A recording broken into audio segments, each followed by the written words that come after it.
ঘটনাটা চলছে ধরো 2 থেকে 2.5 বছর ধরে। প্রথম যেটা শুরু হয়, দেয়ালের বিভিন্ন জায়গায় বিভিন্ন অ্যালফাবেটস আসতো। এরপরে আস্তে আস্তে শুরু হলো থ্রেটনিং। দেয়ালের মধ্যে হঠাৎ করে লেখা রয়েছে হেল, নিচে লেখা এ। ঘরের বিভিন্ন জায়গা মানে 4টে ধরো কোণ, তো 4টে কোণে না 4টে গ্লাস সেলফ লাগানো আছে। গ্লাস সেলফগুলোর মধ্যে টেডি বিয়াররা, সেলফগুলোর কর্নার থেকে রক্ত পড়ছে। তোমার কি মনে হয় পার্টিকুলারলি প্রত্যেকটা হন্টেড প্লেসের মধ্যে কমন ফ্যাক্টরটা কি? হন্টেড প্লেস বলে দাগিয়ে দেওয়া হয়েছে। আদৌ কি হন্টেড? আমি না প্যারানরমাল ইনভেস্টিগেটর, আমার মতামত হচ্ছে আমি যতক্ষণ না ওটাকে নিজে দেখছি ততক্ষণ আমি বলবো না haunted.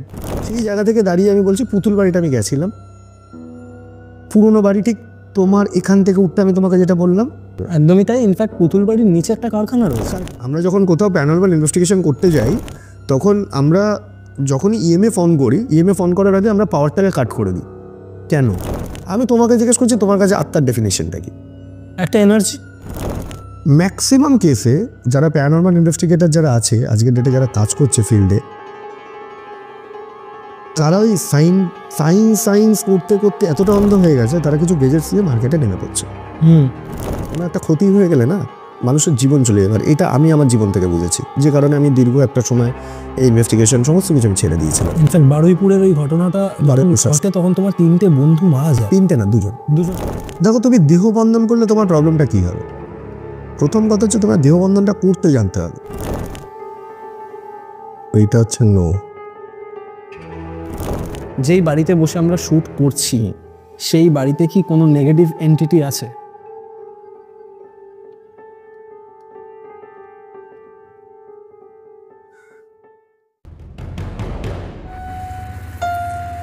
গল্পওয়ালা, the real paranormal experience.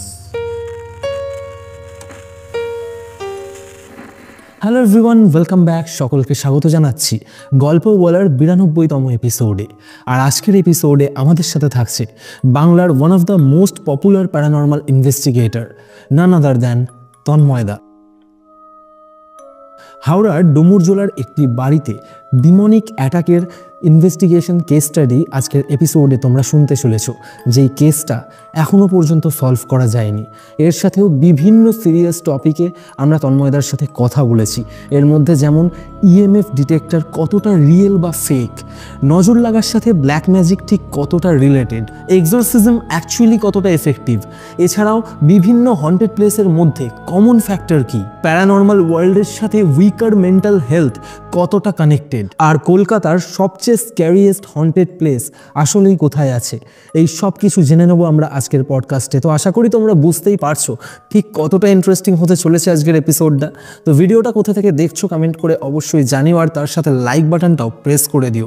আর তোমরাও যদি চাও তোমাদের জীবনে ঘটে যাওয়া কোনো রিয়েল লাইফ প্যারানর্মাল ইনসিডেন্ট তোমরা আমার সাথে বা গল্পওয়ালা পরিবারের সাথে শেয়ার করবে, তাহলে আমার ইনস্টাগ্রাম আইডি storyteller_অরিত্রকে ফলো করে ইনবক্সে ঘটনা লিখে পাঠাতে পারো।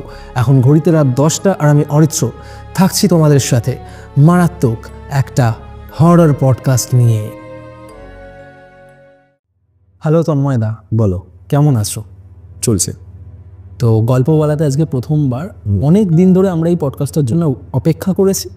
আর সবথেকে বড় কথা, যখন তোমার সাথে আমার প্রথম ইন্টারাকশন হয়, প্রথমত তখন আমি বুঝতে পারিনি যে তুমিই তন্ময়দা। আচ্ছা, এটা একটা ভীষণ ইন্টারেস্টিং ফ্যাক্ট ছিল যেটা আমি শুটে বসার আগে তোমাকে বললাম। তো গল্পওয়ালাতে এসে আজকে প্রথমবার তুমি কতটা এক্সাইটেড? দেখো, এক্সাইটমেন্টের লেভেলটা আমরা ক্রস করে গেছি। আমাদের কাছে এখন এক্সাইটমেন্ট হচ্ছে আসল হচ্ছে আমাদের কাজের জায়গা, প্র্যাকটিক্যালি বলছি। এবার তাই বলে যে তোমার কাছে এসেছি একটা ভালো লাগার তো ব্যাপারই আছে না, তো অন্য কারোর সঙ্গে বুঝতেই পারতাম। আর তুমি জানো আমি খুব লিমিটেড লোকজনের সঙ্গে কাজ করি, সবার সঙ্গে কাজ করতে আমি কমফোর্টেবল না। কারণ আমি যাদের সঙ্গে কাজ করি আমার প্রথম দেখার বিষয়টা হচ্ছে তারা যে কাজটা করছে সেই কাজটা কতটা ডেডিকেটেডলি করছে এবং তাদের মধ্যে মানে অথেন্টিসিটি কতটা আছে। কারণ আমি গিয়ে 4টে কথা বলতেই পারি, তুমি আমার চ্যানেল ফলো করলে দেখবে আমার কিছু ভিডিও আছে খুব ভালো, আমি রিসেন্ট শুরু করেছি কাজ, কিন্তু তাতেও তুমি আমার ভিডিও ট্রেন্ডগুলো দেখবে। কিছু ভিডিও আছে হয়তো কন্টেন্ট সেরকম না থাকলেও কিন্তু জিনিসটা রিয়েল, তার দেখবে ভিউয়ার্স মারাত্মক হাই। আবার কিছু দেখবে কন্টেন্ট খুব ভালো কিন্তু দেখবে ভিউয়ার্স খুব লো। যেরকম আমি বলছি আমার কালকে যে এপিসোডটা এসছে, মানে এটা আসবে যখন তখন দেরি হয়ে যাবে অনেকটা, তো এই রবিবার করে আমার এপিসোডগুলো আসে। তাতে কালকে আমি যে এপিসোডটা আপলোড করেছি সেই এপিসোডটা হচ্ছে নৈরিতকে নিয়ে।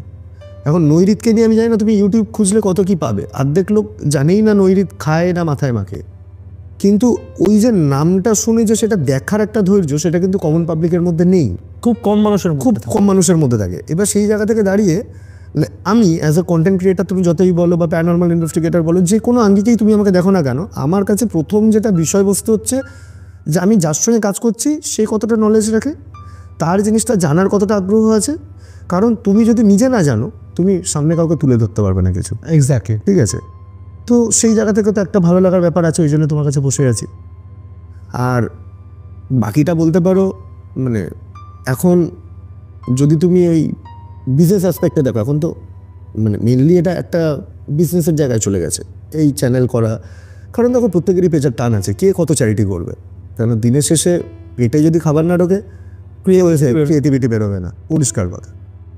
তো সেই জায়গা থেকে আমি দাঁড়িয়ে দেখলাম যে তুমি তোমার সাবস্ক্রাইবারের দিকে তুমি মন না দিয়ে তুমি কন্টেন্টের দিকে মন দাও, যেটা আমাকে খুব বেশি টেনেছে তোমার সঙ্গে কাজ করার জন্য। এই তো আমরা যখন কোনো মুভি দেখি, কোনো সিনেমা দেখি, আমি ধরে নিলাম যদি আমরা ইমরান হাশমির মুভি দেখি, প্রথম 10 মিনিটেই আমাদের মাথায় একটা ব্যাপার ক্লিক করে যে কখন একটা সেই লং লাস্টিং চুম্বন দৃশ্য আমরা দেখব, বা কখন একটা কেকের সেই মোহিত করা একটা গান আমরা শুনবো। তো আজকে যেহেতু তোমার সাথে বসেছি, আর তোমার 5টা কল রেকর্ডিং যা হরর কল রেকর্ডিংয়ের ওপর মানে সাড়া ফেলে দিয়েছিল, যেই ঘটনাগুলো আমি শুনে এক প্রকার আমি তোমার ফ্যান হয়ে গেছিলাম। তো আজকে তোমার সাথে যখন বসেছি, তো শুরুতেই আমি চাইবো তুমি একটা ঘটনা দিয়ে, মানে টেরিফিক লেভেলের যেই ঘটনাগুলো তুমি এর আগে কোথাও শেয়ার করোনি তোমার ইনভেস্টিগেশন রিলেটেড, সেরকম একটা ঘটনা দিয়ে আজকের পডকাস্টটা আমরা শুরু। আমি তোমাকে বলি একটু জিনিসটাকে চেঞ্জ করে নিই। সেটা হচ্ছে দেখবে যখন কোনো আর্টিস্ট স্টেজে ওঠে তার সব থেকে যে ভালো গানটা সেটা কিন্তু সব থেকে লাস্টে দেয়। তো আমাকে যদি তুমি সেই আর্টিস্ট হিসেবে মনে করো আজকে তোমার এখানে বসে, তাহলে আমাকে কিন্তু পাবলিক চিনেছে হচ্ছে আমার প্যারানরমাল ইনভেস্টিগেশন এবং গল্প এবং আমার ভয়েসের জন্য। কারণ প্রথমে তো মুখ দেখতো না, সবাই আমার ভয়েস শুনতো। এখন লোকে মুখ দেখছে, যেহেতু ক্যামেরার সামনে এখন আসছে, আমি নিজেও কাজ করছি। তো আমি গল্পটা শেষে দেবো, তাহলে অডিয়েন্স বসে থাকবে গল্পটাকে শোনার জন্য। আমার মনে হয় এটা খুব ভালো পয়েন্ট হবে। ওকে, তো তোমার কথা অনুযায়ী এই যে ঘটনাটা আমরা শুনবো সেটা আজকে একদম শেষে গিয়ে শুনবো, মানে তুমি সেই স্পার্কটাকে ধরে রাখতে চাইছো আজকের এপিসোডে। তো আমি একটা কথা তোমার কাছ থেকে জানতে চাই, কারণ তুমি তো অনেক হন্টেড প্লেস ভিজিট করেছো, কলকাতায়ও টপ মোস্ট হন্টেড প্লেস রয়েছে, তার মধ্যে আমি ধরে নিলাম সেমেট্রি রয়েছে, পুতুল বাড়ি রয়েছে, যেগুলো আমরা গুগল খুললেই দেখতে পাই, ন্যাশনাল লাইব্রেরি। তোমার কি মনে হয় পার্টিকুলারলি প্রত্যেকটা হন্টেড প্লেসের মধ্যে কমন ফ্যাক্টরটা কি? দেখো এবার আমি তোমাকে একটা কথা বলি, এইটা না অনেকটা ওই সাহিত্য চর্চার মতন। হন্টেড প্লেস বলে দাগিয়ে দেওয়া হয়েছে, আদৌ কি হন্টেড এটা তোমাকে জানতে হবে। প্রশ্নটা সেখানে। ধরো আমি ধরছি পার্ক স্ট্রিট সেমেট্রি, দিনের বেলা লোকে যাচ্ছে ওখানে প্রেম করতে। সত্যিই যদি ওটা ঘোষিত হন্টেড জায়গা হতো তাহলে দিনের বেলা কি কেউ প্রেম করতে যেত? না, যেত না। আচ্ছা, এইবার তোমাকে যদি এর হন্টেডের ব্যাপারটা দেখতে হয় তাহলে তো তোমাকে সেটা একটা ইনভেস্টিগেশন করতে হবে। তো most of the paranormal investigator তারা ইনভেস্টিগেশন শুরু করে রাত্রির 12টার পর থেকে। 12টার পর থেকে তোমায় ঢুকতে দেবে না? দেবে না। তাহলে তুমি জানতে পারলে না। এবার এফেক্টলি কিছু লোকের হচ্ছে না, কিছু লোক এফেক্টেড ডেফিনেটলি হচ্ছে, তারপরে তারা শিক্ষা পাচ্ছে। সেই জায়গা থেকে দাঁড়িয়ে আমি তোমাকে বলতে পারি, যতক্ষণ বিং আ প্যারানরমাল ইনভেস্টিগেটর আমার মতামত হচ্ছে আমি যতক্ষণ না ওটাকে নিজে দেখছি ততক্ষণ আমি বলবো না হন্টেড। সেই জায়গা থেকে দাঁড়িয়ে আমি বলছি পুতুল বাড়িটা আমি গেছিলাম, পুরনো বাড়ি, ঠিক তোমার এখান থেকে উঠতে আমি তোমাকে যেটা বললাম ওটা ওই রকম। অত বছর একটা পুরনো বাড়ি, অত মোটা মোটা দেওয়াল, ড্যাম্পের একটা ব্যাপার থাকবেই, ঠান্ডা ভেতরটা। এখন যদি সেটাকে তুমি প্যারানরমাল বলে দাগিয়ে দাও তাহলে তো প্যারানরমাল ওয়ার্ল্ডের ডেফিনেশনটাই চেঞ্জ হয়ে যাবে। একদমই তাই। ইনফ্যাক্ট পুতুল বাড়ির নিচে একটা কারখানা রয়েছে, তাহলে ওখানকার লোক সব থেকে বেশি বলতো এফেক্টেড হতো, কারণ ওখানে অনেক লোক আছে যারা থাকছে, তাদের কোনো ফার্স্ট ফ্লোরে কিন্তু দুটো ফ্যামিলিও থাকে। হ্যাঁ, তো তাদের কোনো অসুবিধা নেই। তাহলে তুমি কি করে বলবে? এবার বলবে ন্যাশনাল লাইব্রেরি, তোমায় ঢুকতে দেবে না। একটা আমি ইউটিউবে দেখেছিলাম ন্যাশনাল লাইব্রেরির বাইরে থেকে একজন কভার করছে। এখন মর্গটা হন্টেড, মর্গের বাইরে তুমি কিছু রিডিং পেতে পারো, সেটাকে তুমি প্রমাণ হিসাবে ধরতে পারো না। ওপর থেকে লাইন গেছে ইলেকট্রিসিটির, তুমি তো রাত্রিবেলা কলকাতা কর্পোরেশনকে তুমি বলতে পারো না লাইটগুলোকে আপনি নিভিয়ে দিন।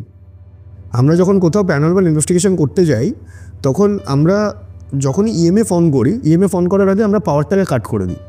কেন? যাতে কোনো ইলেকট্রিসিটি ফ্লো বা কোনো রেডিয়েশন সাইডে কাজ না করে, যাতে আমি যে রিডিংটা পাবো সেটা শুধুমাত্র এনার্জিরই রিডিং পাবো। তাহলে আমি তো এগুলো পাচ্ছি না, এই সুযোগ সুবিধাগুলো পাচ্ছি না। তো সুতরাং ওই টপ 10 প্লেস, এই প্লেস, ওই প্লেস, ওই রেড রোডে একজন সার্জন দাঁড়িয়ে থাকে, রেড রোড থেকে আমি খানারাত্রিরে বহুবার আমি ফিরেছি। এখন ড্রিঙ্ক অ্যান্ড ড্রাইভ অ্যালাউড নয়, কিন্তু আমার বয়সে তো অ্যালাউড ছিল একটা সময়, তখন অ্যালাউড ছিল বলতে এত কড়াকড়ি ছিল না। তা আমি রাত ভোর ওখান থেকে আমি কতদিন কত জায়গায় গেছি, কতবার এসেছি, আমার চোখে কোনোদিন কিছু পড়েনি। তো এবার আমি শুনেছি, লোকে দেখেছে, রবীন্দ্র সদন মেট্রোয় নাকি দেখেছে। হ্যাঁ, আমিও দেখেছি এরকম। আমি যখন কাকুলিয়া লেভেল ক্রসিংয়ে যখন থাকতাম রেলওয়ে কোয়ার্টারে বালিগঞ্জে, তখন আমি ওরকম মাঝরাত্রির একটা এরকম দৃশ্য দেখেছি। সেটাও আমি আমার গল্পে বলেছি, বালিগঞ্জ রেলওয়ে স্টেশনের গল্পটা তুমি শুনবে, আমার মাও কিছু ভুক্তভোগী। হ্যাঁ, সেখানে হওয়াটা স্বাভাবিক, তার কারণ সেখানে এনার্জির একটা ফ্লো আছে, তার কারণ রেলে প্রচুর লোক কাটা পড়ে। তো সেই অতৃপ্ত যে আত্মাগুলো, অ্যাকচুয়ালি আত্মাটা কি, আমার তুমি ভিডিওগুলো দেখলে বুঝতে পারবে। এই আত্মা নিয়েও অনেকেই দেখবে প্রশ্ন করে যে মৃত্যুর পরে আত্মার কি হয়। অ্যাকচুয়ালি আত্মাটা বলতে তুমি কি বোঝো? মানে আমি যদি তোমাকে জিজ্ঞেস করি, আমরা আজকে আলোচনা বলতে বসেছি, তুমি এরকম মানে পডকাস্ট আমার সঙ্গে করছো মানে পডকাস্ট করছো সেটা না। আজকে ধরে নাও আমরা দাদা ভাই আলোচনা করতে বসেছি, আড্ডা দিতে বসেছি। আমি তোমাকে জিজ্ঞেস করছি তোমার কাছে আত্মার ডেফিনেশনটা কি? একটা এনার্জি। আচ্ছা, এনার্জি এমন একটা এনার্জি যেটা কখনো মানে তার এক্সিস্টেন্স শেষ হয়ে যায় না, বা সে অবিনশ্বর, যেটা সায়েন্স বলে যে এনার্জি অবিনশ্বর। এটা শুধু একটা ফর্ম থেকে আর একটা ফর্মে ট্রান্সফর্ম করে।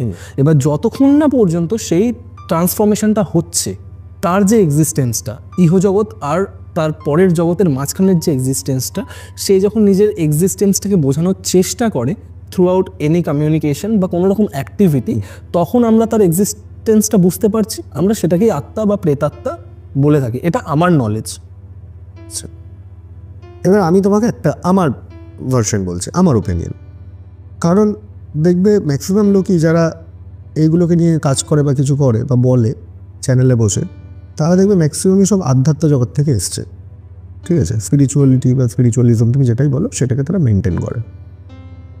অ্যান্ড ভগবদ্গীতায় কী বলা আছে, তাদের কাছে তো মেন জায়গায় হচ্ছে এটা শিক্ষার। ভগবদ্গীতায় কী বলা আছে? আত্মা এক অবিনশ্বর, আত্মার কোনো ধ্বংস নেই, আত্মার কোনো সৃষ্টি নেই। এবং এই আত্মাটা কি তোমাকে বুঝতে হবে। রাম ও রাবণের মধ্যে ডিফারেন্সটা কি? রামকে যদি আমরা সত্য বলে ধরি আর রাবণকে যদি আমরা মিথ্যে বলে ধরি, বেসিক ভাব বোঝাচ্ছি একদম, ঠিক আছে? তাহলে আত্মা হচ্ছে পরম সত্য, এবং মৃত্যুর পরে আত্মার কোনো শরীর থাকছে না। আত্মার যখন কোনো সৃষ্টি নেই, আত্মার যখন কোনো ধ্বংস নেই, আত্মা যদি পরম সত্য হয়, সেটাকে যদি আমি গীতার কথা অনুযায়ী ধরে নিই, তাহলে মৃত্যুর পরে আত্মার কোনো বাসনা নেই। তো শরীর নেই মানে কোনো বাসনা নেই। তাহলে সেই আত্মার কি হয় এটা জেনে কার কী লাভ? প্রথম কথা। আর 2 নম্বর কথা, আত্মার পরে আর কিছু হবেই বা কেন? আত্মা তো আবার ট্রান্সফর্ম করে আরেকটা বডি খুঁজবে, তাই তো? তো সেই জায়গায় দাঁড়িয়ে মৃত্যুর পরে আত্মার কি হয়? কিছুই হয় না। আত্মা আত্মার জগতে ভাসমান, বিরাজমান, সে তার মতন।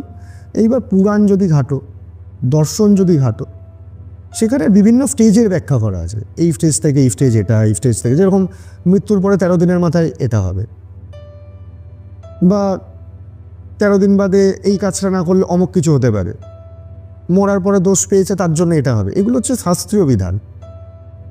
কিন্তু প্যারানর্মাল ইনভেস্টিগেশন কোনো শাস্ত্র দিয়ে যেরকম চলে না, সেরকম আবার শাস্ত্রকে ত্যাগ করেও চলে না। কেন চলে না? ম্যাক্সিমাম কেসে যারা প্যারানর্মাল ইনভেস্টিগেটর যারা আছে আজকের ডেটে, যারা কাজ করছে ফিল্ডে, তারা ওই সায়েন্স করতে করতে এতটা অন্ধ হয়ে গেছে, তারা কিছু গেজেটস দিয়ে মার্কেটে নেমে পড়ছে। তারপরে সেখান থেকে এমন কিছু জায়গায় পড়ে যাচ্ছে তারা, যেখানে গিয়ে বিপদের সম্মুখীন হচ্ছে, তারপরে ইনভেস্টিগেশন ছেড়ে দিচ্ছে তারা। তুমি বলবে তারা তোমরা তুমি কেন করছো? আমি কিন্তু সায়েন্স এবং স্পিরিচুয়ালিজম দুটোকে একসঙ্গে ক্যারি করি। এবার দুটোর মধ্যে তুমি কোনোটাকে বাদ দিতে পারবে না। আমি দিতে পারবো না, এই কারণেই দিতে পারবো না, কারণ আমি মনে করি আমার যারা টিমমেটস স্বস্তিক ব্যানার্জি, কৌশিক ক্যামেরায় থাকে, কৌস্তব সান্যাল পুরুলিয়া, সুরজিতানন্দ ভৈরব, স্নেহা বৈদ্য, ও হচ্ছে সাইকিক হিলার, সাইকিক রিডার, ঠিক আছে, ওকে তোমরা দেখতে পাবে আগামী দিন খুব তাড়াতাড়ি। এটা ছাড়া আরও যারা আমাদের প্যানেলে রয়েছে প্রত্যেককে নিয়ে তো আমাদেরকে চলতে হয়। আমি মনে করি এরা সবাই এক একটা করে রত্ন। এই যে অনিন্দন ঘোষাল, আমার প্রত্যেকটা ইনভেস্টিগেশন থাকে, ও তো ডিওএসের একজন মেম্বার, টেকনিক্যাল হেড, ও আমার সঙ্গে থাকে কেন? আচ্ছা, detective of supernatural sir, okay. ও আমার সঙ্গে থাকে কেন? ও কিন্তু থাকে শুধু ভালোবাসায়, কারণ ওর এই কাজটা করতে ভালো লাগে। ও কোনো ব্যানার দেখে না। ও যেরকম আমার ব্যানারেও নাম তুলতে চায় না, সেরকমের ডিওএসকেও কিন্তু ওখানে ত্যাগ করে ওদের সঙ্গে ওখানে বিট্রে করে আমার সঙ্গে এসে কাজ করতে চায় না। ওর কাজটা শেখার ইচ্ছা, আমার স্টাইলটাও ভালো লাগে, আমার সঙ্গে ওর ভালো সম্পর্ক, ও তাই জন্য থাকতে চায়। আমি যদি 3টে ভিডিও তোর মুখ না দেখাই, ওর কিচ্ছু এসে যায় না তাতে, কারণ ডিওএস অনেক বড় ব্যানার, সেই ব্যানারেই ও থাকবে এবং ওর কোর টিমের মেম্বার। ও ওটাকে ছেড়েও কোনোদিন আসবে না। ওই বললাম ভালো লাগা ভালোবাসা। তুমি যখন কোনো জিনিসকে ভালোবাসবে, কে করলো কী করলো তুমি দেখবে না। ধরো তোমার চ্যারিটি করতে ভালো লাগে, তো তুমি কার জন্য করছো সেটা দরকার নেই, তুমি করছো ওটাই হচ্ছে তোমার উদ্দেশ্য এবং ওটাই তোমার কর্মকাণ্ড।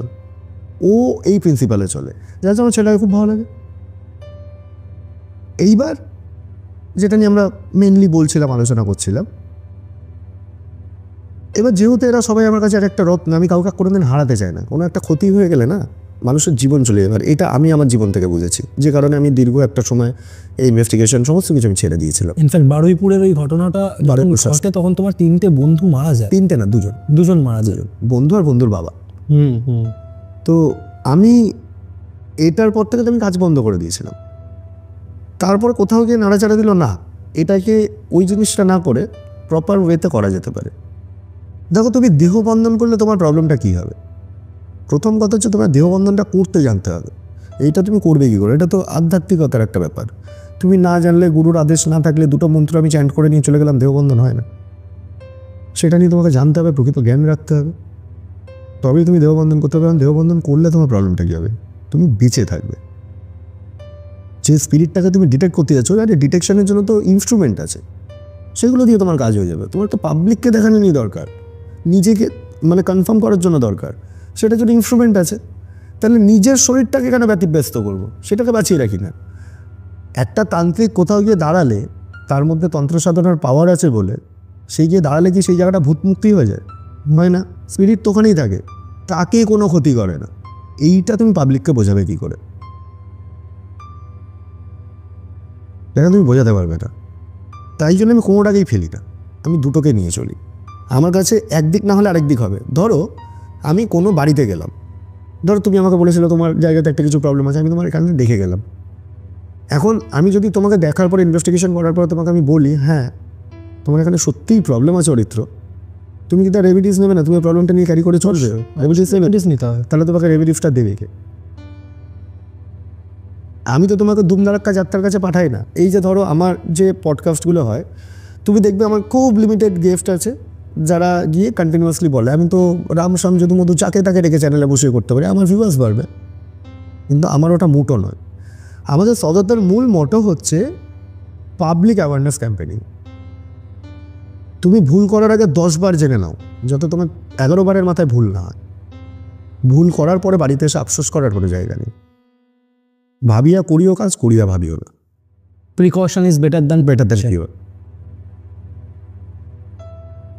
তো তোমার কি মনে হয় কোথাও না কোথাও উইকার মেন্টাল হেলথ বা দুর্বল যে মানসিক স্থিতি আর প্যারানর্মাল কোথাও না কোথাও একে অপরের সাথে ওতপ্রোতভাবে জড়িয়ে আছে? হ্যাঁ আছে, একদম আছে। এটা দুটো গ্রাউন্ড আছে। একটা গ্রাউন্ড হচ্ছে মেন্টাল হেলথ, মানে মেন্টাল হেলথ, এটা খানিকটা ম্যানিফেস্টেশন। কীরকম যদি আমাকে তো বলো, আমার পয়েন্ট অফ ভিউ থেকে এটা হচ্ছে,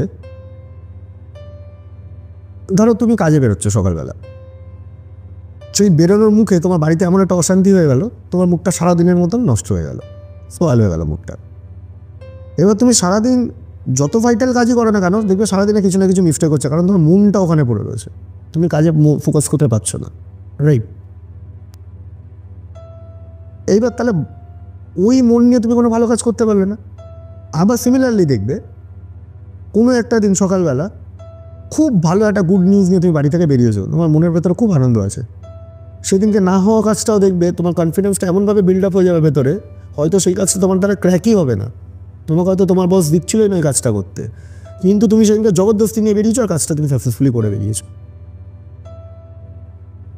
এই যে আমরা বলি ম্যানিফেস্টেশন, আমি অনেককে বারণ করি, ধরো সবার তো আর্থিক কন্ডিশন সমান না, কেউ ইকোনমিক্যালি পিছিয়ে থাকে, কেউ এগিয়ে থাকে, যার যেটা গ্রাউন্ড। আমি সবাইকে বলি নেই নেই নেই নেই বলবে না, কারণ ইউনিভার্সকে তুমি যতবার নেই নেই নেই নেই বলবে, তুমি নেই নেই নেই নেই ওয়ার্ডটাকে ইউনিভার্সে ছড়াচ্ছ। এই যে তুমি নেই কথাটা বলছো, তোমার ওয়ার্ডটাই হচ্ছে তোমার জীবনের মন্ত্র। এরও একটা ভাইব্রেশন আছে, এই ভাইব্রেশনটা যখন ওখানে গিয়ে হিট করবে তখন কিন্তু উল্টোটাই তুমি রিটার্ন পাবে। সে তোমাকে ওই নেইটাকেই নেই তোমাকেই প্রমাণ করে দেখাবে, তোমাকে ওটাই রিটার্ন করবে। তাই জন্য নেই নেই নেই নেই বলো না। তোমার অল্প থাকলে বলো আমার অনেক আছে, তাহলে তোমাকে অনেক না হলেও কিছু তোমাকে দেবে, যেটা তুমি বেঁচে থাকতে পারবে। অনেকটা এরকম যে আমি 5 তলা বাড়ির ছাদে ওঠার স্বপ্ন, মানে যদি আমার ইচ্ছা থাকে, আমার স্বপ্নটা দেখতে হবে আমি চাঁদের জন্য যাবো, তবেই আমি 5 তলা বাড়িটা অ্যাচিভ করতে পারবে। Exactly same. ম্যানিফেস্টেশনটা খুব পাওয়ারফুল একটা জিনিস, এটা আমাদের সাবকনসিয়াস মাইন্ডকে প্রোগ্রাম করে দেয়। তুমি রাত্রিবেলা ঘুমানোর সময় তুমি রেগুলার চিন্তা করো, ধরো একটা তুমি বিপদের মধ্যে ফেসে রয়েছো, মানুষ বিপদের মধ্যে জড়িয়ে যায় কী করে, তোমাকে এটা বুঝতে হবে।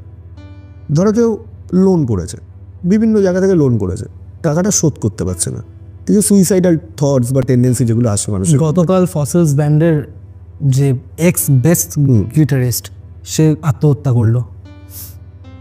তো আমি এইটা নিয়ে এখন আসবো না, যাই হোক টপিক থেকে ডাইভার্ট হয়ে যাবো, কারণ তুমি সুইসাইডের কথাটা বললে বলে আমি বললাম। তো এবার কি হয়, ওই যে ভদ্রলোক বা ভদ্রমহিলা প্রচুর জায়গা থেকে লোন করে বসে রয়েছে না, একটা সময়ের পরে যখন ব্যাংক থেকে প্রেশার দেয়, তখন কী করে, এরা ভাবে যে কি করে শোধ করব, আর পাচ্ছি না, পেরে উঠবো না, এবার তো মান সম্মান চলে যাবে, পারবো না। যখনই ভেবে নিল তখনই সে পালানো শুরু করলো ওই জায়গাটা থেকে। যে মুহূর্তে সে ওই জায়গাটা থেকে পালাবে, পেছনে ঘুরবে, তখন দেওয়াল কিন্তু ওর পেছন পেছন যাবে, মানে ও যেখানটায় দাঁড়াবে সেখানেই ও দেওয়াল পাবে, মানে অলওয়েজ ওর দেওয়ালে পিঠটা ঠেকেই থাকবে। তাহলে কি হলো, পজিটিভ কোনো থটের দিকেও মুখ দিতে পারলো না, ভাবতেও পারলো না যে কী করে ওই জায়গাটা থেকে রিকভার করবে বা বেরোবে, কোথা থেকে টাকাটা ইনকাম করবে। তো সুতরাং ও সেখানে আটকে যাবে, তাহলে আলটিমেটলি ওর গোলটাকে অ্যাচিভই করতে পারলো না। এইবার কোথাও না কোথাও গিয়ে সুইসাইড করেই ফেলবে। কিন্তু ও যদি তখন এইটা ভাবতো যে না, আটকে গেছি, ঠিক আছে, আমায় ঘুরে দাঁড়াতে হবে, কিছু একটা করতে হবে, হয়তো যে লোনের টেনিয়ার বা টার্ম ছিল হয়তো 3 বছরে, সেটা হয়তো 5 বছরে আরও বেশি সুদের সঙ্গে চড়া ইন্টারেস্টে সুদ দিতে হতো, দিয়ে শোধ করতে হতো, কিন্তু সেটা শোধ করতে পারতো। কোথাও না কোথাও গিয়ে কিছু না কিছু একটা রাস্তা বেরোতো, কিন্তু সেটা ভাবার জায়গাটাই নষ্ট করে ফেললো। এই নেগেটিভ থট, এটা মানুষকে উইক করে দেয়। আমার আরেকটা গ্রাউন্ড আছে, যেটা এটা একটা গ্রাউন্ড গেল। সেকেন্ড গ্রাউন্ডটা কি, আমরা হ্যালোসিনেট করি। আমার কাছে এরকম অনেক কেসেস আসে যেগুলো লাইক বলছে আমাকে আমার বাড়িতে প্যারানর্মাল অ্যাক্টিভিটি চলছে, কিন্তু আমি শুনে বুঝতে পারছি ওটা প্যারানর্মাল অ্যাক্টিভিটি না। কী হয়, ধরো আমরা যারা কন্টেন্ট ক্রিয়েটার, ধরো এই ফিল্ডের যারা কন্টেন্ট ক্রিয়েটার, ধরো তোমার কথাই আমি বলছি, তুমি তো প্রচুর ভূতের গল্প শোনো মুখ থেকে, মানে রিয়েল স্টোরি, মানুষের জীবনে ঘটে যাওয়ার ঘটনা, এই যে শোনো, কোনোদিন তোমার এরকম থট আসেনি রাত্রিবেলা ঘুমাচ্ছ, সেই চিন্তাটা হঠাৎ করে মাথায় চলে এসছে? প্রায় আসে। কেন আসে? তার কারণ হচ্ছে আমাদের সাবকনসিয়াস মাইন্ড ওটা প্রোগ্রাম হয়ে যায়। তখন কী হয়, ওই ঘুমের মধ্যে আমাদের অবচেতন মন তখন ওইটাকে আমাদের সামনে রিপ্রেজেন্ট করে, দেখায়, ভিজুয়ালাইজ করায়, আর আমরা ওটাকে ভেবে মাথায় স্টোর করে নিই। কিন্তু যদি তুমি ওটাকে মাথা থেকে বার করে দাও, তুমি আর কিচ্ছু দেখবে না। আমরা তো মানুষ, আমরা অভ্যাসের দাস, আমরা করতে করতে করতে করতে জিনিসটাকে নাড়াঘাটা করতে করতে করতে করতে না, আমরা চাই বা না চাই কোথাও না কোথাও গিয়ে ওটা আমাদের ওই সাবকনসিয়াস মাইন্ডে প্রোগ্রাম হয়ে থেকে যায়। তখন আমরা ওটাকে দেখি, আমরা হ্যালোসিনেট করি, আদৌ কিন্তু ওই জায়গাটাতে হয়তো কোনো প্রবলেমই নেই, কিন্তু ওই হ্যালোসিনেশন করার জন্য কোথাও না কোথাও ইউনিভার্সের সঙ্গে তুমি ওই নেগেটিভ এনার্জির সঙ্গে তুমি কানেক্ট হয়ে যাচ্ছ। যখনই কানেক্ট হয়ে যাচ্ছ, কোনো না কোনো দিন ও সুযোগ পেলেই তোমার ঘাড়ে চেপে বসবে। আর যখন আমরা নেগেটিভ জিনিস নিয়ে অনেক বেশি কাজকর্ম করে থাকি, বা আমরা যখন নেগেটিভ জিনিস প্রচুর পরিমাণে দেখতে শুরু করি, আস্তে আস্তে কোথাও না কোথাও আমরা সেই নেগেটিভ এনার্জিটাকে ম্যানিফেস্ট করতে থাকি, যেই কারণে অনেক নেগেটিভ এনার্জি আমাদের আশেপাশেও আসতে থাকে, যেই কারণে আমরা এফেক্টেডও হতে থাকি। তো এইভাবেই হয়তো উইকার মেন্টাল হেলথ, বা যারা মানসিকভাবে খুব নেগেটিভলি চিন্তাভাবনা করে বা খুব নেগেটিভ ওয়েতে বিলং করে, তারা হয়তো প্যারানর্মালি ভীষণভাবে এফেক্টেড হয়ে যায়। কিছু কিছু সময় হয়ে যায়। ধরো আমরা যখন কোথাও যাই, কৌশিক আমাদের সময় দুটো ইনভেস্টিগেশন গেছে, দেখেছে।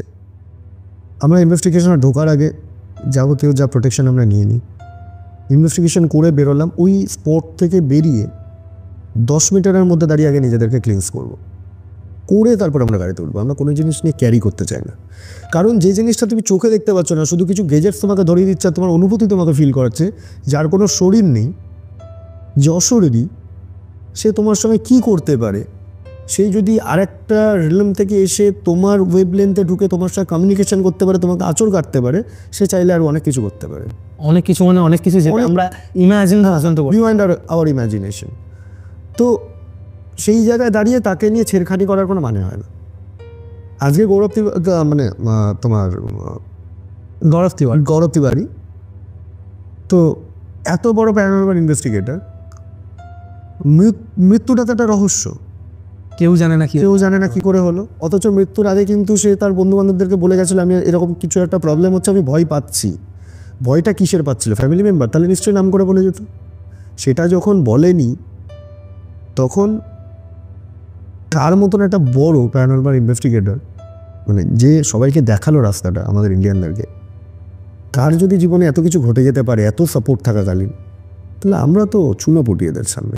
ইনফ্যাক্ট কিছুদিন আগে দ্য রণবীর শো যে পডকাস্টটা হয়, মানে সবাই তো জানে বিয়ার বাইসেপসের, তো ওখানে একজন এসেছিলেন, তো যে গৌরব তিওয়ারির সাথে কাজ করেছেন, তো সে ওখানে বলেন যে গৌরব তিওয়ারি এমন একজন ইনভেস্টিগেটর ছিল যে কোনো মানে প্রিকশনের ধার ধারতো না, আর যে কোনো প্রোটেকশন নিয়ে চিন্তাও করতো না। তো কোথাও না কোথাও হয়তো হতেও পারে যে তার প্রোটেকশন বা প্রিভেনশন এইগুলো অ্যাভয়েড করে চলতেন বলেই হয়তো কোথাও না কোথাও গিয়ে অ্যাফেক্টেড হয়ে গেছিলেন। কারণ তার মৃত্যুর আগে এটা শোনা কথা বা যা আর্টিকেলসে পড়েছি, তো সেখানে উনি বলেছিলেন যে কোনো একটা এনার্জি আছে যা তাকে মারার চেষ্টা করছে। এটা যারা প্যারানর্মাল স্টাডি করে তারা জানে এই ব্যাপারটা। তো তুমি যেটা তখন বললে যে তুমি সায়েন্সকে নিয়ে চলছো, মানে এই নয় যে তোমার স্পিরিচুয়ালিটিকে বাদ দিতে হবে, কারণ কোথাও না কোথাও তোমার স্পিরিচুয়ালিটির হেল্প নিতেই হবে নিজের চারপাশে সেই শিল্ডটা ক্রিয়েট করার জন্য। তো এই টপিক থেকে আমার মাথায় একটা জিনিস এলো যে আজকের দিনে দাঁড়িয়ে বর্তমান যুগে, আমি যদি 2025-এর কথাই বলি, আমরা 2025 সবাই পা দিয়ে দিয়েছি। প্রচুর এরকম কন্টেন্ট ক্রিয়েটার আছে যারা এইটা ধরে ফেলেছে যে ভূতের ভিডিও বানাবো মানে আমি প্রচুর ভিউজ পাবো, এটা ধরে ফেলেছে। তারা কিন্তু প্যারানর্মাল স্টাডি বা প্যারানর্মাল ইনভেস্টিগেশনের ধারপাশ দিয়েও যায় না, তারা জাস্ট কন্টেন্টের জন্য ভূতের ভিডিও বানাচ্ছে। বা কোথাও না কোথাও এরকম বেশ কিছু ক্রিয়েটার আছে, আমি তোমাকে দেখাবো আফটার শ্যুট, তারা বিভিন্ন হন্টেড প্লেসে চলে যাচ্ছে। আর হন্টেড প্লেস মানে এরকম মানে ঘোষিত হন্টেড প্লেস কিন্তু নয়, যেমন আজকে গয়ার যে প্রেতশিলা সেখানে পৌঁছে যাচ্ছে যে না এখানে তো কোনো ভূত নেই, কোনো প্রেত নেই, আমি ওই খাজের ভেতর হাত ঢুকিয়ে দিচ্ছি, এখানে কোনো কিছু এফেক্ট করছে না। তারা চলে যাচ্ছে কুলধারা ভিলেজে। এবার দেখো, আমি যদি আজকে মনে করি যে শুনেছি আমি যে সুন্দরবনে বাঘ আছে, আমি লঞ্চ নিয়ে গেলাম সুন্দরবনের জঙ্গলে, 45 মিনিটের একটা ভ্লগ বানালাম, আমার ভ্লগে কোনো বাঘ দেখা গেল না, তার মানে তো এটা নয় যে সুন্দরবনে বাঘ। Exactly right. আমার ভ্লগে বাঘ দেখা গেল না, বা আমি কোনো একটা জেলের ভেতর গেলাম, জেলের ভেতর গিয়ে অ্যাট দ্যাট মোমেন্ট কোনো আসামিকে আমি দেখতে পেলাম না, তার মানে তো এই নয় যে জেলে আসামি থাকে না, তাই না?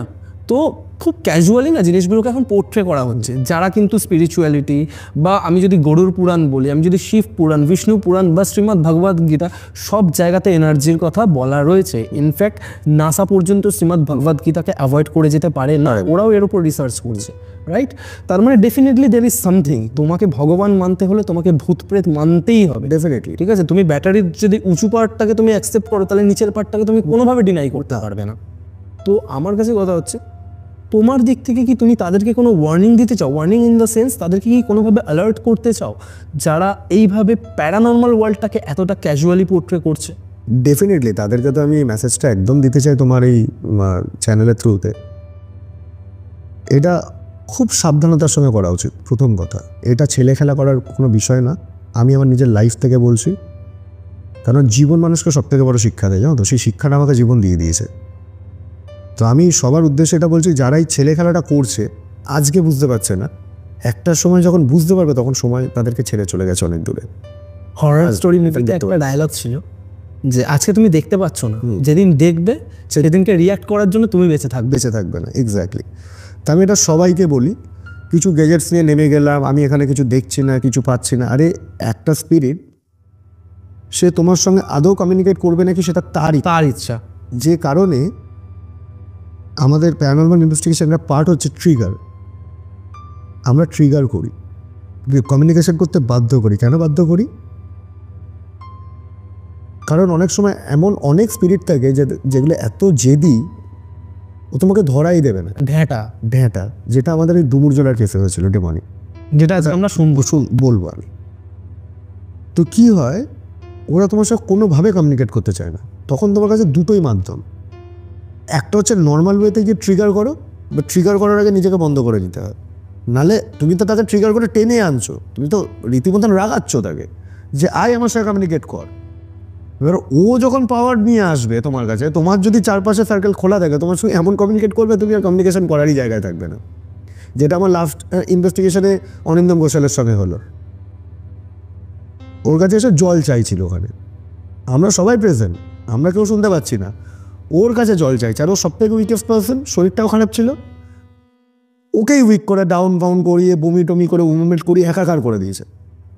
ওকে নিয়ে আমাদের ইনভেস্টিগেশন বন্ধ করে দিতে হলো ওর কথা ভেবে। সঙ্গে সঙ্গে ওকে প্রোটেকশন দেওয়া হলো, প্রোটেকশন করানো, যার জন্য পরবর্তীকালে কোনো প্রবলেম হয়নি। যেটা ও ডিউএসে কাজ করাকালীন যে প্রবলেমটা ওর সঙ্গে হয়েছিল, যে কারণে একদম ওর মানে অন্য চ্যানেলের ভিডিও আছে, তুমি খুঁজে দেখবে, আমি অফ ক্যামেরা তোমাকে শেয়ার করে দেবো লিঙ্কটা। সেখানে ডিটেল ও লাইফ স্টোরিটা বলেছে, ও কোন কন্ডিশনে চলে গেছিলো, ওর কুকুর মরে যাওয়া অনেক। আচ্ছা, বুঝতে পেরেছি তুমি কার কথা বলছো। বুঝতে পেরেছো? তো এইটা খুব সম্ভবত তোমার ওই ডায়মন্ড হারবারের কেসটা। হ্যাঁ, এটা ঈশিতা দিয়ে এসে আমার ভুলে গেছে। আচ্ছা, তো ওটা পুরো ডিটেল স্টোরিটা ওর মুখ থেকে পুরো শোনা স্টোরি অন্য চ্যানেলে আছে, আমি তোমাকে শেয়ার করে দেবো লিঙ্ক, দেখে নিও। এবার আমার সঙ্গে যে কাজটা করলো তারপরের দিনও তো আবার কিছু প্রবলেম হতে পারতো, হয়নি কিন্তু আর, কারণ আমরা হতে দিইনি। আমি যদি ওই কন্ডিশনে ওকে ছেড়ে দিতাম তাহলে পরের দিন ওর বিপদ লেখা ছিল। ওকে জল ওখানে দিতে হয়েছে ওই স্পটে, ওর হাত থেকেই জল নিয়েছে। একটা গোটা 2 লিটারের বোতল ওখানে ঢালতে হয়েছে ওকে জল। এবং ওর বিহেভিয়ারগুলো দেখবে কীরকম চেঞ্জ হয়েছে। একটা নর্মাল মানুষ কীরকম চেঞ্জ হতে পারে, অনেকেই ভিডিওটা দেখে কমেন্ট করে যেটা ফেক, অ্যাক্টিংটা খুব ভালো হয়েছে। আমি তাদের উদ্দেশ্যে বলি, এমন কোনো কাজ আমি করব না যেখানে লোককে সন্তুষ্ট করতে গিয়ে আমি ছবি হয়ে যাব। তো আমাকে একটা কথা বলো, K2 মিটার প্যারানর্মাল ইনভেস্টিগেশন জার্নিতে কতটা এফেক্টিভ? এটা আদৌ কাজ করে? এটা কি রিয়েল না এটা ফেক? কারণ আমি একটা কথা বলছি যে এই যে K2 মিটার যারা ইউজ করে, তুমি যেমন বললে যে মেন পাওয়ারটাকে অফ করে দিতে হয়, তো অনেক সময় তো সেখানে মোবাইল থাকে, আমাদের কাছে মোবাইল ফোন থাকে, আর K2 মিটার তো মোবাইল ফোনকে ডিটেক্ট করে, মোবাইল ফোনের যেহেতু নেটওয়ার্ক থাকে, ঠিক আছে, টাওয়ার যেহেতু ক্যাচ করে, তো সেই কারণে K2 মিটার মোবাইল ফোনকেও ডিটেক্ট করে, বা আদার্স কোনো গ্যাজেট যেগুলোতে ব্যাটারি লাগানো থাকে, যেগুলো ইলেকট্রোম্যাগনেটিক ফিল্ড জেনারেট করে। তো সেক্ষেত্রে কি প্যারানর্মাল ইনভেস্টিগেশনের ক্ষেত্রে K2 মিটার আদৌ এফেক্টিভ? হ্যাঁ, এইবার আমি তোমাকে একটা কথা বলি। পজিটিভ চার্জ যেখানে আছে নেগেটিভ চার্জ থাকবে, খুব স্বাভাবিক। যার জন্য K2 মিটারে, শুধু K2 মিটার বলে না, K2 মিটার বলো, EMF মিটার বলো, এগুলো সবই হচ্ছে একটাই জিনিস, এগুলো EMF মিটার। কিন্তু দিনের শেষে তোমাকে এটা মাথায় রাখতে হবে।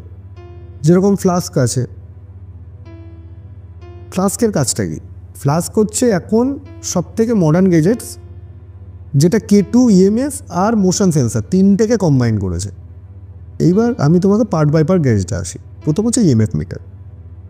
EMF মিটারে আগে আমরা কি দেখতাম? EMF মিটারে সামনে একটা লাইট জ্বলতো, ভেতরে একটা সাইরেন থাকতো, বাজার টাইপ, একটা অ্যানালগ মিটার থাকতো, তার মধ্যে গ্যাস মিলি প্রেসার একটা মার্কিং করা থাকতো, কি প্রেশার ওটা মুভ করছে সেই অনুযায়ী তার লাইটের ইন্টেন্সিটি বাড়তো বা কমতো, এবং হাই ইন্টেন্সিটিতে গেলে একটা বিট দিয়ে সতর্ক করতো যে এখানে এতটা এনার্জি পাওয়া যাচ্ছে, যেটা বিপদসীমার বাইরে, মানে বিপদসীমার ঊর্ধ্বে চলে যাচ্ছে। এটা গেল EMF। পরবর্তীকালে K2 এলো। K2তে কী হলো?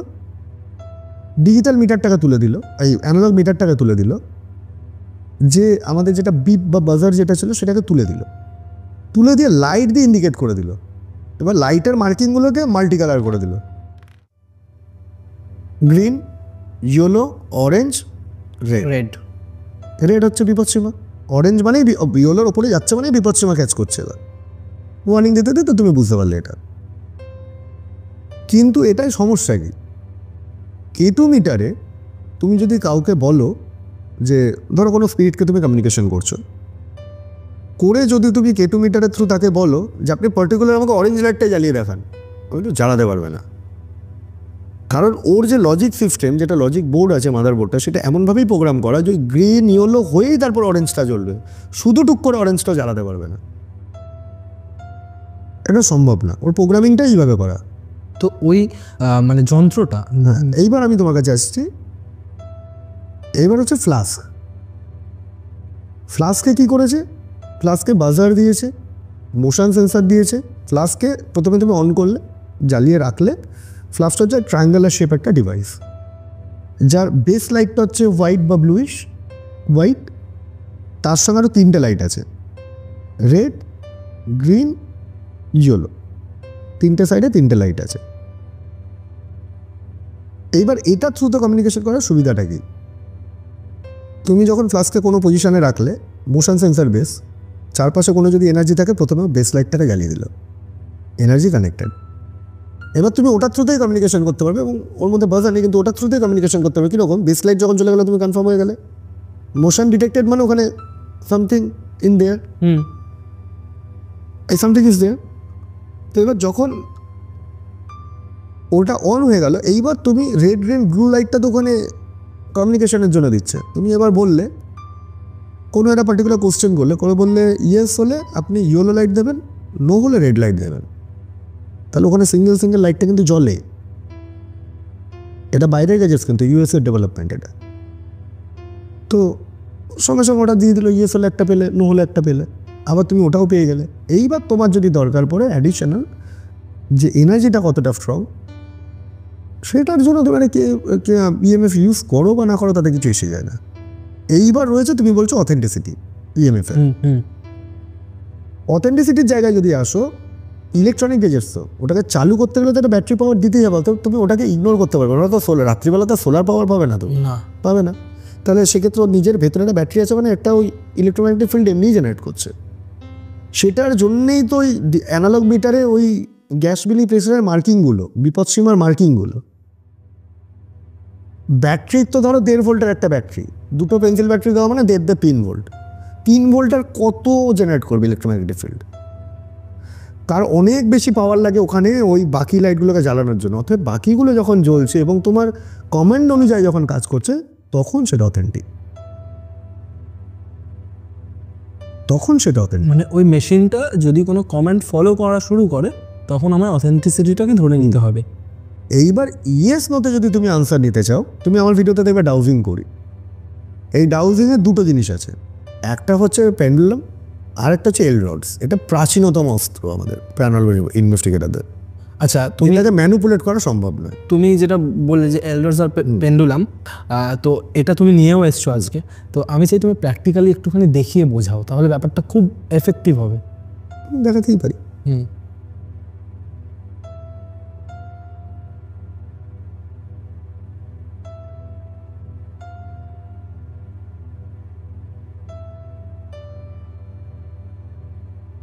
এটা হচ্ছে ব্রাশ মেটেরিয়াল, তুমি দেখতে পাচ্ছ এখানে দুটো গ্রিপ আছে, ঠিক আছে। আমরা আগে যে এল রডস যেগুলো থাকতো, সেগুলোর মধ্যে এই হ্যান্ডেলটা থাকতো না, যে কারণে কি হতো, লোকে যখন আমরা এরকমভাবে মার্কিং করতাম বা কিছু করতাম, তখন এই লোকে ভাবতো যে হাত নাড়াচ্ছে। দেখো আমি এখানে কিন্তু শক্ত করে ধরে রয়েছি, ঠিক আছে।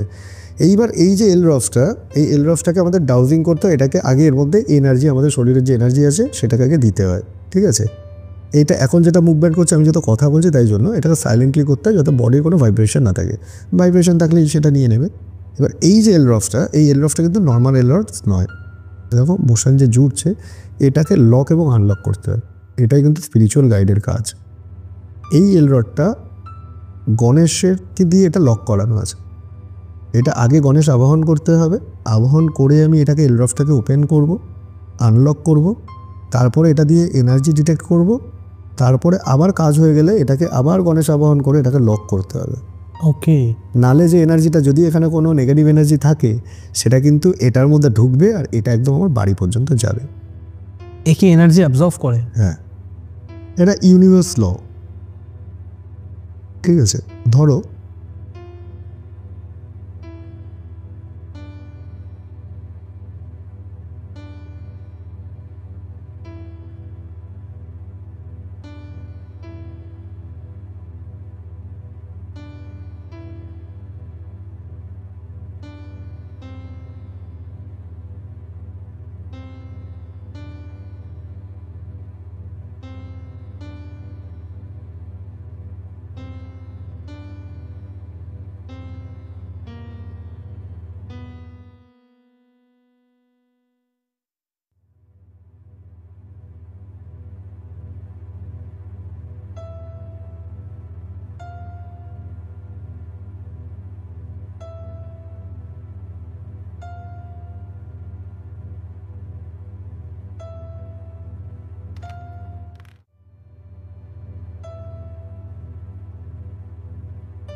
নিউট্রাল এলো, নিয়ে দেখে ছাড়লো।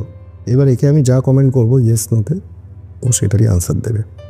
সিরিয়াসলি? হ্যাঁ। একবার মানে কিছু একটা। না এখন নয়, ওকে। এনার্জি ট্রেন আউট হবে আমার। আচ্ছা। আমি জাস্ট তোমাকে দেখালাম এই নিউট্রাল পজিশনে এলো, আমি কিছু করেছি, নাড়িয়েছি না। আমি কিন্তু এই গ্রিপটা ধরে শক্ত করে দেখো আমার পেটের সঙ্গে কাপড় দিয়ে ধরে রয়েছে।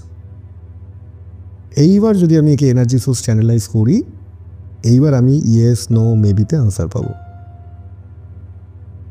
বুঝতে পেরেছি?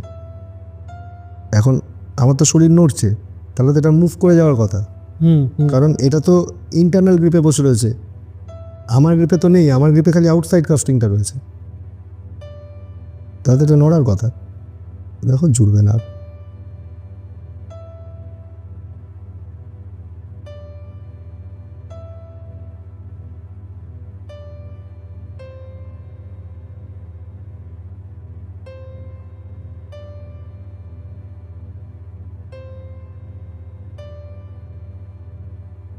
এটা ইয়েস, আজকে যদি আমি কিছু ডাউটিং করি তাহলে ইয়েস দেবে এইভাবে। এবার এটার মুভমেন্টটা কন্টিনিউয়াসলি চলতে থাকে, এটা শো করে দিল। ওকে।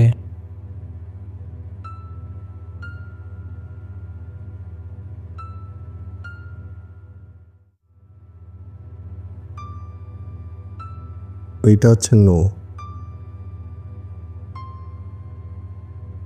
এটা প্র্যাকটিক্যাল সেশন।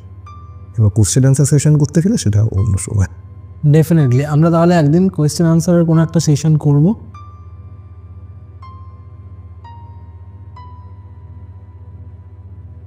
যখন আমি তোমার এটা ইনভেস্টিগেট করবো তখন তুমি দেখতে পাবে, তখন তোমার প্র্যাকটিক্যালি দেখাবো। এটা গেল হচ্ছে তোমার এলরগস। এলবার আসতে হচ্ছে, এটা হচ্ছে আরেকটা জিনিস, এটা কপার পেন্ডুলাম। এটা কেন আমরা ইউজ করি, কারণ এনার্জি তো খুব পাওয়ারফুল। ক্রিস্টাল পেন্ডুলাম না, ওই যে আমি অনেক জায়গায় ইউজ করি ক্রিস্টাল পেন্ডুলাম, যেহেতু আমার কাছে রয়েছে, তেমন কিছু দাম না।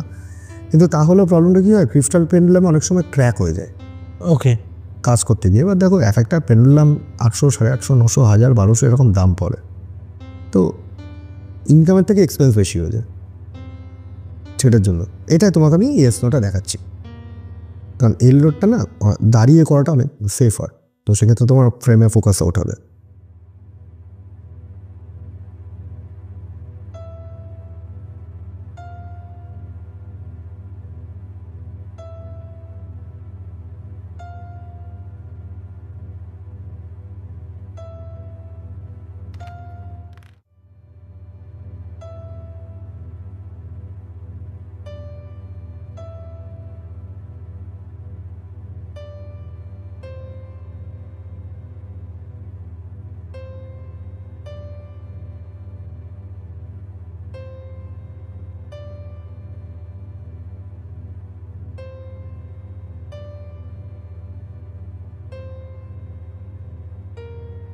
এরা অনেকেই কোশ্চেন করেছে আমাকে এর আগে, বলে আমি হাত নাকি নাড়াই, তো কৌশিক অনেকবার দেখেছে, ও তো সামনে তাকে ও দেখেছে। এটা ইয়েস নো আর মেবিতে তিনটাতে আনসার দেয়, রাইট? তখন আমি একে এই দাঁড় করালাম। এইবার আমি যদি একে কোশ্চেন করি, yes show me your yes, কি করছে? ক্লকওয়াইজ। তার মানে এটা হচ্ছে ওর ইয়েস। আমি কি হাত দেখাচ্ছি? না, তোমার হাত একদম, আমি তোমার প্রথম যখন তুমি তুললে আমি তোমার ওইটাই ফলো করছিলাম। দেখেছো? Stop stop stop stop, show me your no, no, no। Anti clockwise. আমি কি হাত নাড়াচ্ছি? না, তোমার হাত যেমন ছিল তেমন। দরকার হলে আরও ক্যামেরা ক্লোজে নিতে পারো, এটা আমি দেখতে পাচ্ছি। দর্শকের কমপ্লেন আছে আমি হাত নাড়াই। দেখো, দর্শক কমপ্লেন করতে পারে, ঠিক আছে, বাট যেটা আমি দেখছি সেটা তো আমি অস্বীকার করতে পারি। Stop stop stop stop stop stop, maybe maybe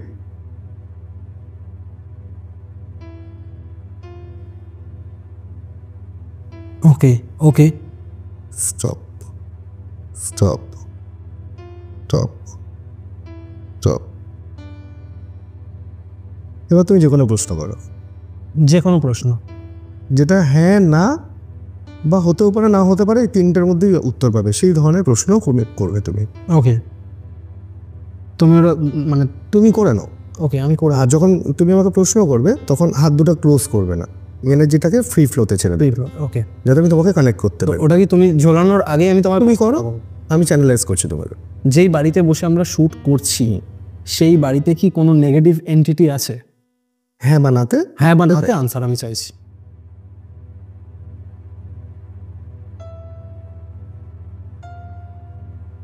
আমরা এখন অরিত্র বেরা স্টুডিওতে আছি, তো ওর একটা প্রশ্ন হচ্ছে, ও যেখানে রয়েছে এখানে কিছু নেগেটিভিটি ফিল করছে, ওর মনে হচ্ছে ও কিছু ফিল করছে।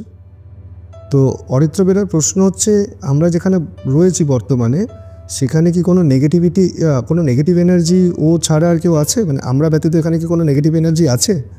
হ্যাঁ বা না তো উত্তর দেওয়া হোক।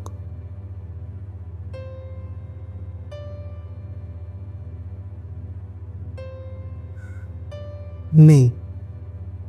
ওকে, এই মুহূর্তে তো নেই। এই মুহূর্তে নেই। ওকে,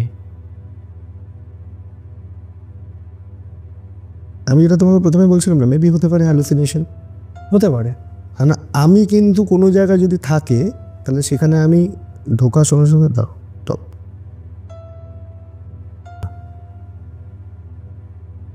আমি যদি কোথাও যাই তাহলে সেখানে যদি নেগেটিভিটি কিছু থাকে সেটা আমি সেন্স করি। অনেক সময় হয় না যে তা না, আমি মিথ্যে কথা বলবো না। হয়তো সেই দিনকে পার্টিকুলার কোনো একটা জোক ছিল বা কিছু ছিল বা কোনো একটা জায়গা থেকে কোনো এন্টিটি চলে এসেছিলো, অনেক সময় অনেক জায়গায় পোর্টাল ওপেন হয়ে যায়, ঠিক আছে, হয়তো সেই সময়টা হয়ে গেছিলো কোনো কারণে, কিন্তু সেটা তোমার কাছে কেউ পাঠায়নি বা সেও থাকতে আসেনি, সে চলে গেছে। আর সে বুঝতে পারেনি যে ওই মুহূর্তে আমি দেখে ফেলি। হ্যাঁ, সেই কারণেই আমি দেখার সাথে সাথে সেই ফিগারটা মুভ আউট করেছে। দুটো ইকুইপমেন্ট তো আমাকে দেখালে তুমি, আমি আরও একটা দেখতে পাচ্ছি, যদি আমি খুব ভুল না করি ওটা ভিজি বোর্ড। যেই চিরাচরিত ভিজি বোর্ড আমরা দেখে এসেছি এটা তার থেকে সম্পূর্ণ আলাদা। তুমি একবার দেখাও ওটা। এটা সম্পূর্ণ আলাদা। আচ্ছা, এটা এখানে আমি দেখতে পাচ্ছি ইয়েস নো, ইয়েস আছে, নো আছে, ডেট আছে, ঠিক আছে, নাম্বারস আছে, অ্যালফাবেটস আছে, এগুলো রোমান, এখানে হচ্ছে তোমার ওই রাশি, এখানে হচ্ছে মান্থ, ওকে ঠিক আছে। ওকে, এখানে তুমি যে কোনো ধরনের তুমি কোশ্চেন করো, এখানে একটা মার্কার রাখা হয়, তিনজন আমরা মার্কারটার উপরে ফোকাস করি, মানে যাকে আমরা ডাকছি, আহ্বান করছি, সেই স্পিরিটটা যখন আমাদের কাছে প্রপারলি চলে আসে, ওখানে প্রেজেন্ট হয়ে যায়, তখন সেই মার্কারটাকে মুভ করায়।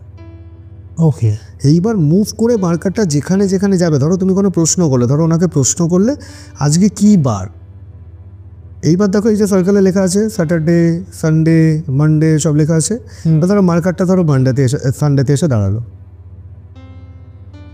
তাহলে তুমি কনফার্ম হলে যে তুমি উত্তর পাচ্ছ, কমিউনিকেশন শুরু হয়ে গেছে। আবার ধরো কোনো প্রশ্ন করলে, আপনি কি ছেলে না আপনি মেয়ে, ছেলে হলে আপনি ইয়েস বলুন, মেয়ে বললে নো বলুন, এবার মার্কার যদি মুভ করে নোতে যায় তাহলে নো, ইয়েসে গেলে ইয়েস, তুমি আনসার পেয়ে গেলে।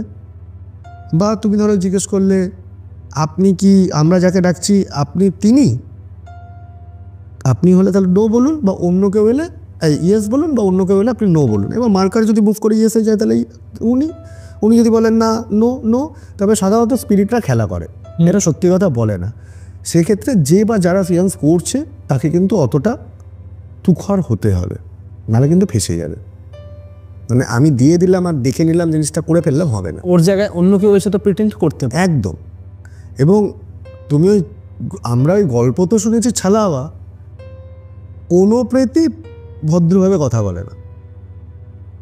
কারণ অনেকে ডিমান্ড করে আমি নেতাজিকে সঙ্গে কথা বলেছি, কেউ কেউ বলছে যাদবপুর ইউনিভার্সিটির স্বপ্নদ্বীপের সঙ্গে কথা বলেছি। তা আমার মনে হয় কি জানো, যার মধ্যে এত পাওয়ার আছে সে দেহটা ধরে রেখেছে কেন? তার তো দরকার নেই, তার জ্ঞান সম্পূর্ণ হয়ে গেছে, এই পৃথিবী থেকে পালা গুটিয়ে চলে যাওয়ার সময় হয়ে গেছে তার। এগুলো বেকার কথা, এগুলো একদম বেকার কথা, অনেক জিমিক ফুটেজ এটার জন্য। আরে তুমি যদি সব কিছু পেয়ে যাও, তাহলে আর তোমার জীবনের চাহিদাটা কোথায়? নেই তো। তাহলে তুমি প্রাণ ত্যাগ করো, প্রাণ ভয়ে বিসর্জন দাও, দিয়ে তুমি জ্ঞান লোকে চলে যাও জ্ঞানগঞ্জে। এখানে তোমার কাজ নেই। অনেকের খারাপ লাগে, অনেকে ভালো লাগে, আমি এই ধরনের কথা বলে অভ্যস্ত। আমি প্র্যাকটিক্যাল, মানে আমার কোনো রাগ ঢাক নেই ভাই। আমি তোমার পয়সায় খাই না, তোমার পয়সায় পড়ি না, আমার ওপিনিয়ন আমি দিচ্ছি। আমার স্বল্প জ্ঞানে আমি যেটুকুনি শিখেছি, আমি ভুল বললে তুমি বলো আমি ভুল বলছি। ওই একটা পুতুল নিয়ে বসলাম, বসে আমি হঠাৎ করে বললাম জানো এটার মধ্যে আমি প্রাণ আনতে পারি, এটা আমার সঙ্গে কথা বলে। এইবার উল্টো দিকে তুমি ধরো বা আমি বসে রয়েছি, অ্যাঙ্কারিং করছি, আমি কি বলবো? আমারও ভয় নেই, তোমারও ভয় নেই, তুমি বলবে করে দেখাও। এই যে আমি হাতে কলমে তোমায় করে দেখালাম, তবেই না তোমার বিশ্বাস এলো। আমি করে না দেখালে তুমি কি বলতে মালটা ফেক। তা আমি যখন ওই পুতুলটাকে রেখেছি, শো করে দিলাম এর মধ্যে প্রাণ আছে, এখানে কথা বলে, আমার এখানে 160-70টার উপরে আত্মা আছে, তারা আসে যায় ঘুরে বেড়ায়, লীলা চলছে নাকি? তারপরে এই উল্টো দিকে অ্যাঙ্কার যে করছে সে বলছে হ্যাঁ এটা আমি অন্য কোনো দিন করবো। আসলে তার তো ফেটে গেছে ওখানে। যদি আরে দেখি না আছে কি না আছে, না দেখে মরে ভূত হয়, না মরে ভূত হয়, লাভটা কি? তারপর পুতুলটা যথাস্থানে রয়ে গেল, ওকে আবার ইভোক করতে হয়, জাগাতে হয়, অনেক গল্প নেই তো দেখাবে এটা কি? আমার কাছে আছে, আমি ওপেনলি দেখিয়ে দিলাম। তুমি পুতুলের কথা বললে তো, আমার একটা টপিক মাথায় এলো যেটা নিয়ে আমি তোমার কাছে প্রশ্নটা রাখতে চাই। সেটা হচ্ছে যে ইনভেস্টিগেশন বা বিভিন্ন ঘোস্ট হান্টিংয়ের ক্ষেত্রে এক্সরসিজম ওয়ার্ডটার সাথে আমরা ভীষণভাবে পরিচিত। তোমার কি মনে হয় যে কোনো প্রেতাত্মা বা যে কোনো নেগেটিভ এন্টিটি এক্সরসিজমের থ্রুতেই একমাত্র তাকে রিডিউস করা যায় বা ক্লেনজিং করা যায় বা তাকে সেই পজেশন থেকে দূরে করা যায়? এক্সরসিজম, আমাকে এক্সরসিজমের প্রসিজারটা যদি একটু এইটা বলা যাবে ব্রিফলি তুমি বলো। আমি তোমাকে প্রসেস বলতে না। দেখো এইটা কে এক্সরসিজমের কাজটা করছে, এটা আমাদের ইব্রাহিমিক রিলিজিয়ন যারা আছে বা আমাদের যেটা এই সুলেমানি তন্ত্র সেটা প্রয়োগ করে, তাদের প্রসেস আলাদা। আমাদের হিন্দু তন্ত্রে কেউ যদি বিষ্ণুদেবের আরাধ্য হন, তিনি একরকম প্রসেসে করবেন। যদি নরসিংহদেবের আরাধ্য, তিনি একরকম করবেন। যিনি বগলেমুখীকে মেনে চলেন, তিনি একরকমভাবে করবেন। যার যার গুরু তাকে যেটা দিয়েছে পন্থা, মোট কথা সে সেই পন্থায় চলবে। এক্সরসিজম ওয়ার্ডটা হচ্ছে ইংলিশ একটা ওয়ার্ড, ওয়েস্টার্ন ওয়ার্ড। এটা হচ্ছে খ্রিস্টানদের থেকে এসছে, আমরা বলে ভূত ছাড়ানো বেসিক্যালি। এবার যার যার নিজস্ব স্টাইল, এটা মানে যে ধর্মে যেরকমভাবে ব্যাখ্যা করা আছে সেই রকম। এখন যারা মুসলিম তাদের তো আমাদের মতন 12 মাসে 13 পার্বণ নেই, 33 কোটি দেবদেবীও নেই। মানে 33 কোটি মানে 33 প্রকার। নাহলে আবার লোকে আবার এটা নিয়েও তোমাকে কমেন্ট করবে 33 কোটি দেবদেবী আছে, ওনাকে নাম বলতে বলুন। মানে কিছু করার নেই। এবার যারা খ্রিস্টান তাদের কাছে যিশু, তারা আবার অ্যাঞ্জেলকেও মানে, আবার লুসিফার আছে, যার যেটা আছে। আর আমাদের লক্ষ্মী নারায়ণ গণেশ সবাই। তুমি যার পন্থা মেনে করবে সেটাই হচ্ছে প্রসেস। এখানে যেটা করতে হয়, প্রথমে ডিটেক্ট করতে হয়, তারপরে কমিউনিকেশন এস্টাবলিশ করতে হয়, মানে জানতে হয় কেন এসছে, কী কারণে এসছে, কোথা থেকে এসছে। তারপরে তার সঙ্গে একটা রফাসূত্র করতে হয় যে তুমি যাওয়ার জন্য কী নেবে, মানে মুখ বন্ধ করতে তুমি কী নেবে বেসিক্যালি। এবার রফা হয়ে গিয়ে যদি ভদ্রভাবে চলে গেল ভালো, না হলে এবার কেউ বোতলে বন্দি করছে, কেউ লেবু কেটে দিচ্ছে, এটা যার যার প্রসেস।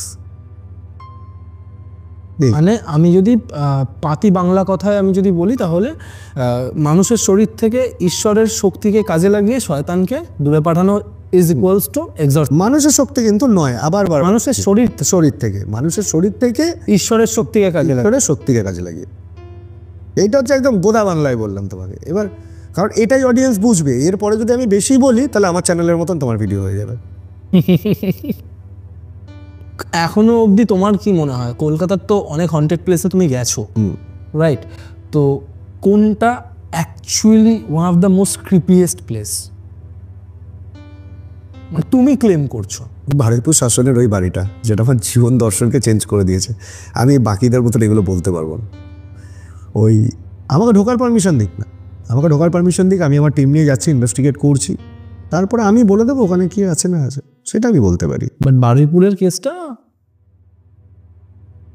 ওটা ওই একটাই ঘটনা আমাকে তোমার ফ্যান বানিয়ে দিয়েছিল। ওটা কেন, তারপরে চেতলাটাও কম যায়নি, সেটলার ঘটনাটা আমার ইনফ্যাক্ট মনে নেই, আমি আরেকবার শুনবো। সেটলার ঘটনাটা শুনো, মানে বিং ভেরি, আমি নিয়েই বলছি। তোমার আমাদের বর্ধমান ITI, হ্যাঁ ওটা আমি শুনেছি। আমি তো সামনে দেখেছি ওটা, লোকে বলে দেখা যায় না, আমার জীবনের মাত্রা চেঞ্জ করে দিয়েছে। আমি সামনে দেখছি তো, রুম থেকে বেরোচ্ছি, ক্লাসরুম থেকে বাইরে দেখছি নাইনাবিলি দুলহান দাঁড়িয়ে রয়েছে।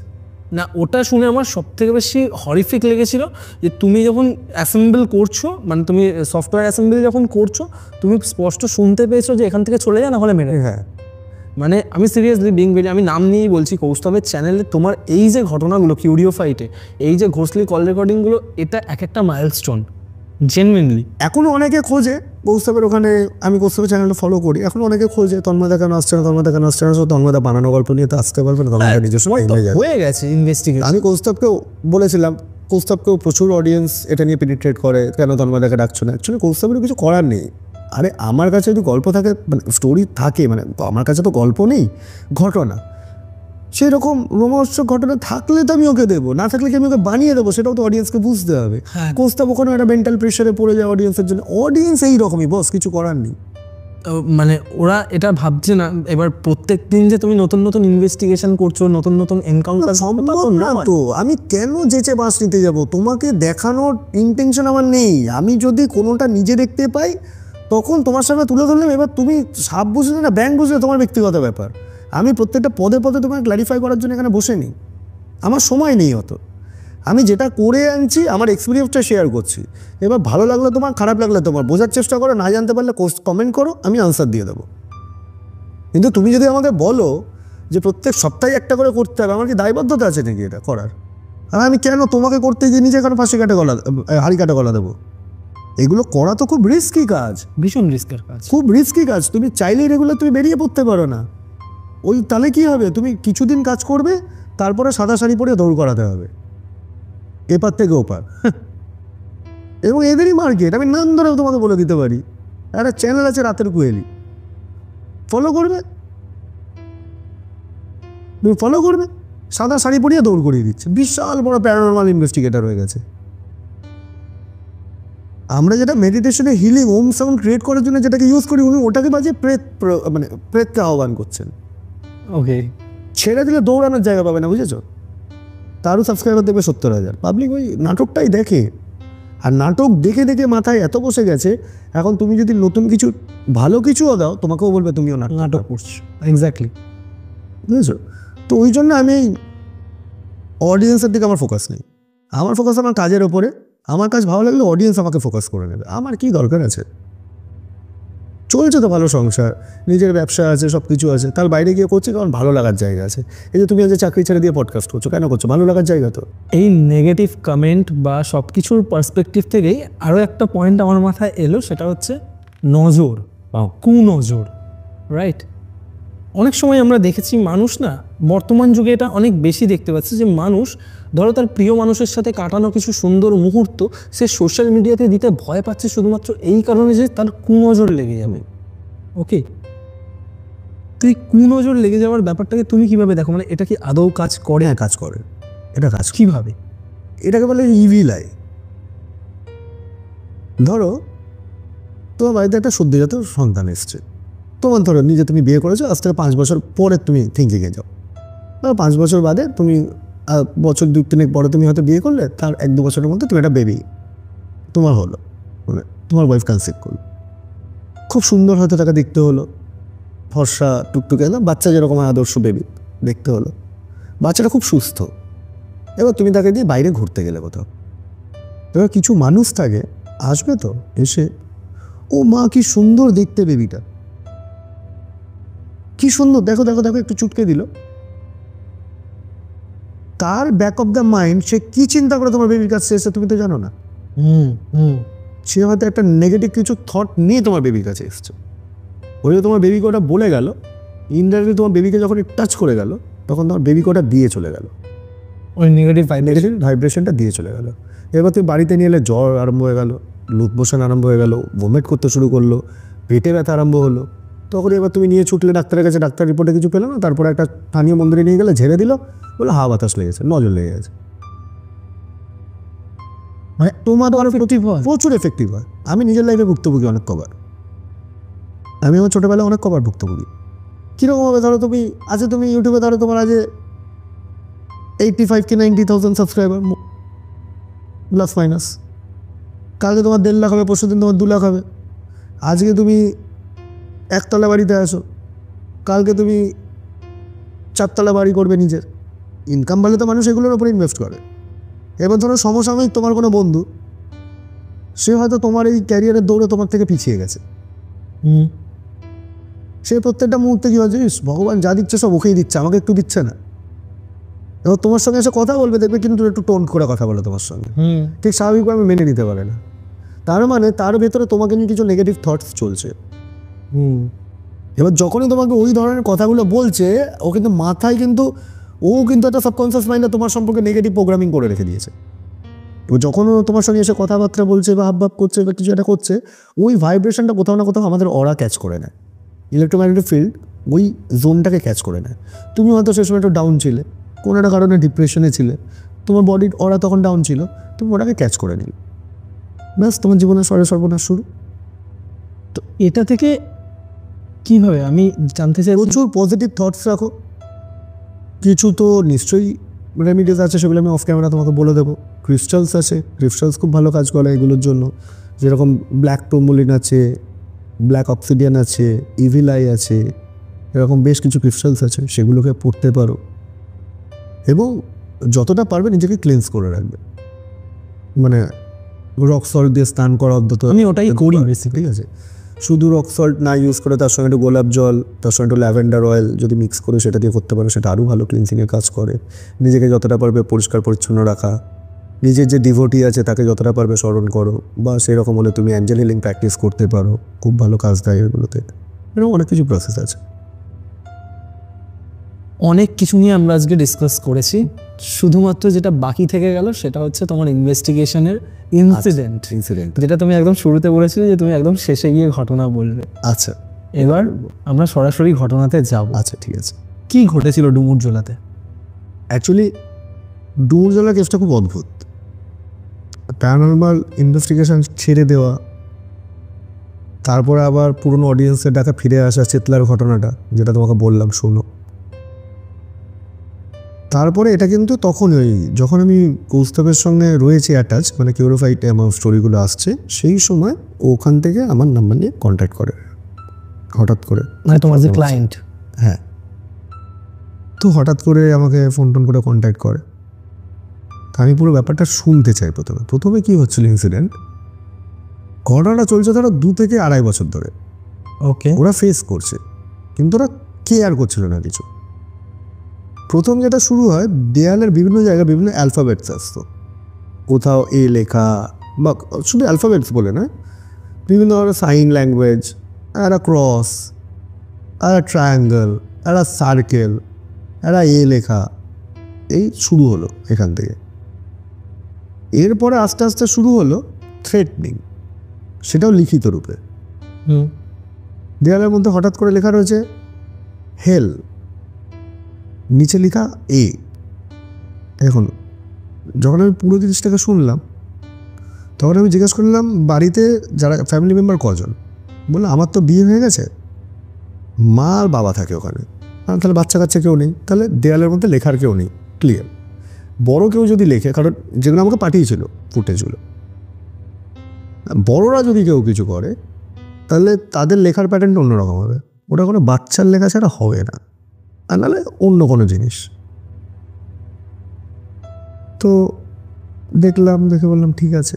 আর তখন যখন নাম, আমি বললাম তাদের নামগুলোকে কি, যখন শুনলাম এ দিয়ে যে নাম মানে হচ্ছে নামটা, সেটা হচ্ছে ওর মায়ের। একটুখানি এগোলাম, একটা জট ছাড়লো। আমি বললাম আর কি হয়েছে? বললো হঠাৎ করে দিন রাত্রিবেলা আমি আর আমার হাজব্যান্ড শুয়ে রয়েছি ঘরের মধ্যে, তা আমরা ওটাকে রেকর্ড করেছিলাম, একটা লাইট স্পট হয়ে ঘরের মধ্যে ঘুরে বেড়াচ্ছে অন্ধকার ঘরে রাত্রিবেলা। লাইটের একটা স্পট, সেটারও আমাকে ভিডিও পাঠিয়েছিল, আমি দেখলাম। আছে তোমার কাছে ভিডিওগুলো? আমার মোবাইলটা ফরম্যাট হয়েছে, মোস্ট প্রবাবলি থাকলেও থাকতে পারে, বা ওকে আরেকবার বললে হয়তো পাঠিয়েও দিতে পারে। আমি একবার কথা বলে দেখবো, হলে আমি তোমাকে পাঠিয়ে দেবো ভিডিওগুলো, চাপ নেই। নাহলে আমি কিছু ফটোগ্রাফস যা আছে সেগুলো আমি রিসেন্টের ফটোগ্রাফস আমি জোগাড় করে তোমাকে পাঠিয়ে দেবো, ওর কাছে আছে। তো তো লাইটের স্পটটা বেরিয়েছে, আমি ওর সাথে দেখতে পেলাম লাইটটাও ঘুরে বেড়াচ্ছে ঘরের মধ্যে। বললাম না, এটা নর্মাল কিছু হতে পারে না, অ্যাবনর্মালিটিস আছে। আমরা আর কি বললে এগুলো চলছে বিভিন্ন রকমভাবে, ঘরে অশান্তি হচ্ছে, মানে যেটা হয়, মানে নেগেটিভ এনার্জি কোথাও ঢুকলে যেটা একটা ম্যানিপুলেশন শুরু করে মানুষকে, মানে একটা এমন পরিস্থিতি ক্রিয়েট করে দেয় না এরা, যে লাইক তুমি যেখানে ডিপ্রেশনে চলে যাবে, নেগেটিভ ইনফ্লুয়েন্স। এবার তুমি যখন ডিপ্রেশনে চলে গেলে তখন তোমার বডি ওরা আস্তে আস্তে পড়তে থাকবে, তুমি উইক হতে থাকবে, যখনই উইক হবে তখনই তোমার উপরে হাঁফিয়ে যাবে।